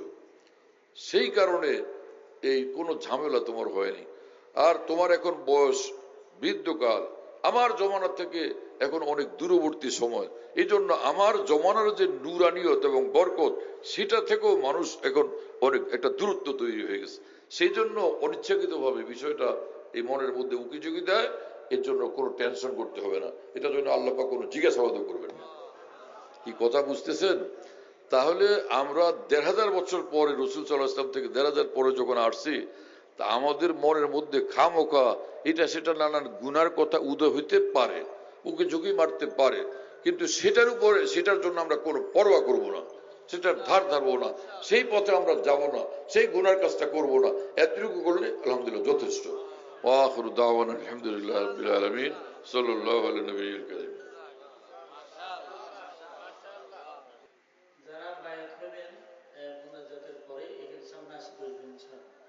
হ্যাঁ, তুমি যে বয়ানের মধ্যে বলতে থাকো কারা কারা বায়াত হবেন হাত তোলেন, এটা কখনো করবে না। এগুলা কোন ধরনের তরিকা? বলে দিবা যে বয়ানের পরে এখানে বায়াত, যারা বায়াত হইতে চান বায়াত হবেন। বায়াতের জন্য হুইচি করো কেন? হ্যাঁ, এই তরিকা ঠিক না। তোমার অভ্যাস বানায় নিস। কারা কারা যারা বায়াত হন নাই তাদের মধ্যে কারা কারা বায়াত হবেন, এগুলো বলার দরকার কি? হ্যাঁ, আমরা বায়াতের নামে কোনো ব্যবসায় তো নামি নেই। যারা আল্লাহর জন্য সম্পর্ক করবে বায়াত হবে, ঠিক আছে। হ্যাঁ, পাগড়ি দিয়ে দাও। এখন না না, কয়জন মানুষ পাগড়ি দিবা? আরে 4 জন মানুষ পাগড়ি তো 2 মিনিটে শেষ হয়ে যাবে। ডটপট করো ভাই। আলহামদুলিল্লাহ রাব্বিল আলামিন, ওয়াসসালাতু ওয়াসসালামু আলা সাইয়্যিদিল মুরসালিন ওয়া আলা আলিহি ওয়া আসহাবিহি আজমাইন। আল্লাহুম্মা সাল্লি আলা সাইয়্যিদিনা মাওলানা মুহাম্মদ ওয়া আলা আলি সাইয়্যিদিনা মাওলানা মুহাম্মদ ওয়া বারিক ওয়া সাল্লিম। আল্লাহুম্মা ইগফির লানা ওয়ারহামনা, আল্লাহুম্মা আফিনা ওয়া'ফু আন্না, রব্বানা যালামনা আনফুসানা ওয়া ইন লাম তাগফির লানা ওয়া তারহামনা লানাকুনান্না মিনাল খাসিরিন। اللهم اجعلنا هداة مهتدين غير ضالين ولا مضلين. اللهم إنا نسألك حبك وحب من يحبك والعمل الذي يبلغنا حبك. اللهم اجعل حبك حب الأشياء إلينا واجعل خشيتك أخوف الأشياء عندنا. আয় আল্লাহ আমাদের সকলকে মাফ করে দেন, গুনাহ থেকে গায়রুল্লাহ থেকে আমাদেরকে হেফাজত করেন। আয় আল্লাহ আমাদের জিন্দেগিকে বন্দেগী বানায়া দেন, আয় আল্লাহ আমাদের জিন্দেগিকে বন্দেগী বানায়া দেন, আপনার আনুগত্যময় জিন্দেগি আমাদেরকে নসিব করেন। রাসূলুল্লাহ সাল্লাল্লাহু আলাইহি ওয়াসাল্লামের আদর্শ অনুসারে জিন্দেগি আমাদেরকে দান করেন। নফস শয়তানের ধোঁকা থেকে আমাদেরকে বাঁচান, সব নাফরমানি থেকে, সব গুমরাহি থেকে, সব গুমরাহ লোকদের থেকে, তাদের মত পথ মন্ত্র থেকে আমাদেরকে হেফাজত করেন। আমাদের সকল আপনজন প্রিয়জনদেরকে হেফাজত করেন, সমস্ত মুসলমানকে হেফাজত করেন। আমাদের দেশের জন্য ভালো শাসক মন্ডলী আপনি কবুল করেন, যারা দেশপ্রেমিক হবে, ন্যায়পরায়ণ হবে, দিনদার হবে, নেককার হবে, এবং যারা দেশের জন্য ক্ষতিকর হবে না, দেশের মানুষের উপর জন্য ক্ষতিকর হবে না। এইরকম এরকম এমপি, এরকম প্রশাসক বা এরকম শাসক মন্ডলী আমাদের দেশের জন্য মঞ্জুর করেন, সমগ্র মুসলিম জাহানের জন্য কবুল করেন। আল্লাহ আমাদেরকেও দিনদার বানান, নেককার বানান। যারা সমাজের নেতৃবৃন্দ, রাজনৈতিক নেতৃবৃন্দ, রাষ্ট্রসেবক, রাষ্ট্র পরিচালক, সকলকে দিনদার বানান, নেককার বানান, আল্লাহওয়ালা বানান, আল্লাহ ভীরু বানান, আখিরাতমুখী বানান, দিনের উপর উৎসর্গকারী, জীবন উৎসর্গকারী মানুষ বানান। আয় আল্লাহ মক্কা শরীফ, মদিনা শরীফের মহব্বত আমাদেরকে দান করেন, পবিত্র কোরআনের মহব্বত দান করেন, ওলামায়ে দ্বীন আউলিয়া কেরামের মহব্বত দান করেন, সাহাবা, তাবিঈন, তাবিঈন, আম্বিয়া কেরাম আলাইহিস সালাতু ওয়াস সালামের মহব্বত, শ্রদ্ধা, ভক্তি আপনি আমাদেরকে দান করেন। রাসূলুল্লাহ সাল্লাল্লাহু আলাইহি ওয়াসাল্লামের অনুসরণের জিন্দেগি আমাদেরকে নসিব করে দেন। সকলের নেক উদ্দেশ্য পুরা করেন, সকলের মুশকিল আসান করেন, পেরেশানিগুলো দূর করেন, বালা মুসিবত থেকে হেফাজত করেন, অসুস্থদেরকে আপনি সুস্থ করে দেন। মাওলানা জাহিদের এক বাচ্চা আল্লাহ অনেক অসুস্থ, বাচ্চাটাকে আল্লাহ আপনি পূর্ণ সুস্থতা দান করেন, সুস্থতার সঙ্গে সুদীর্ঘ নেক হায়াত নসিব করেন। আমাদের রোগীদের মধ্যে, আমাদের নিজের ঘরের মধ্যে যারা অসুস্থ, তাদের সকলকে সুস্থ করেন, পরিপূর্ণ সুস্থতার সঙ্গে সুদীর্ঘ নেক হায়াত দান করেন। আয় আল্লাহ আমাদের দোয়া মুনাজাতকে কবুল করেন, এই মাদ্রাসাকে কিয়ামত পর্যন্তের জন্য কবুল করেন। যারা এই মাদ্রাসার জন্য জমিন দিচ্ছেন এবং অর্থ খরচ করছেন, তাদেরকে দুজাহানে পুরস্কৃত করেন, সম্মানিত করেন, সাফল্যমণ্ডিত করেন। আয় আল্লাহ এই প্রতিষ্ঠানের সঙ্গে অসংখ্য মুসলমানকে খেদমত করার জন্য, প্রতিষ্ঠানের জন্য কবুল করেন এবং তৌফিক দান করেন। আয় আল্লাহ মেহেরবান মালিক, আমাদের দেশের জমিনের মধ্যে অফুরন্ত খনিজ সম্পদ দান করেন, সমগ্র মুসলিম জাহানের জমিনের মধ্যে অফুরন্ত খনিজ সম্পদ দান করেন। সন্দ্বীপকে এক বড় জেলা আপনি বানায় দেন, সন্দ্বীপের জমিনের মধ্যে অফুরন্ত দামি দামি খনিজ সম্পদ, তেল, গ্যাস ইত্যাদি আপনি দান করেন। বঙ্গোপসাগরের মধ্যে অফুরন্ত খনিজ সম্পদ আপনি দান করেন, সেটাকে আমাদের দেশ দ্বারা, আমাদের দেশের কর্তৃপক্ষ যেন হেফাজত করতে পারেন, সেই সক্ষমতা তাদেরকে দান করেন। আয় আল্লাহ সকল শত্রুদের থেকে, হিংসুকদের থেকে আমাদেরকে হেফাজত করেন, আমাদের দেশকে এবং সমস্ত মুসলিম দেশগুলোকে আপনি হেফাজত করেন। আয় আল্লাহ ইসরায়েলকে ধ্বংস করেন, ফিলিস্তিনকে শক্তিশালী এক স্বাধীন রাষ্ট্র আপনি বানায় দেন। اللهم ربنا تقبل منا إنك أنت السميع العليم وتب علينا إنك أنت التواب الرحيم سبحان ربك رب العزة عما يصفون وسلام على المرسلين الحمد لله رب العالمين صلى الله على النبي الكريم।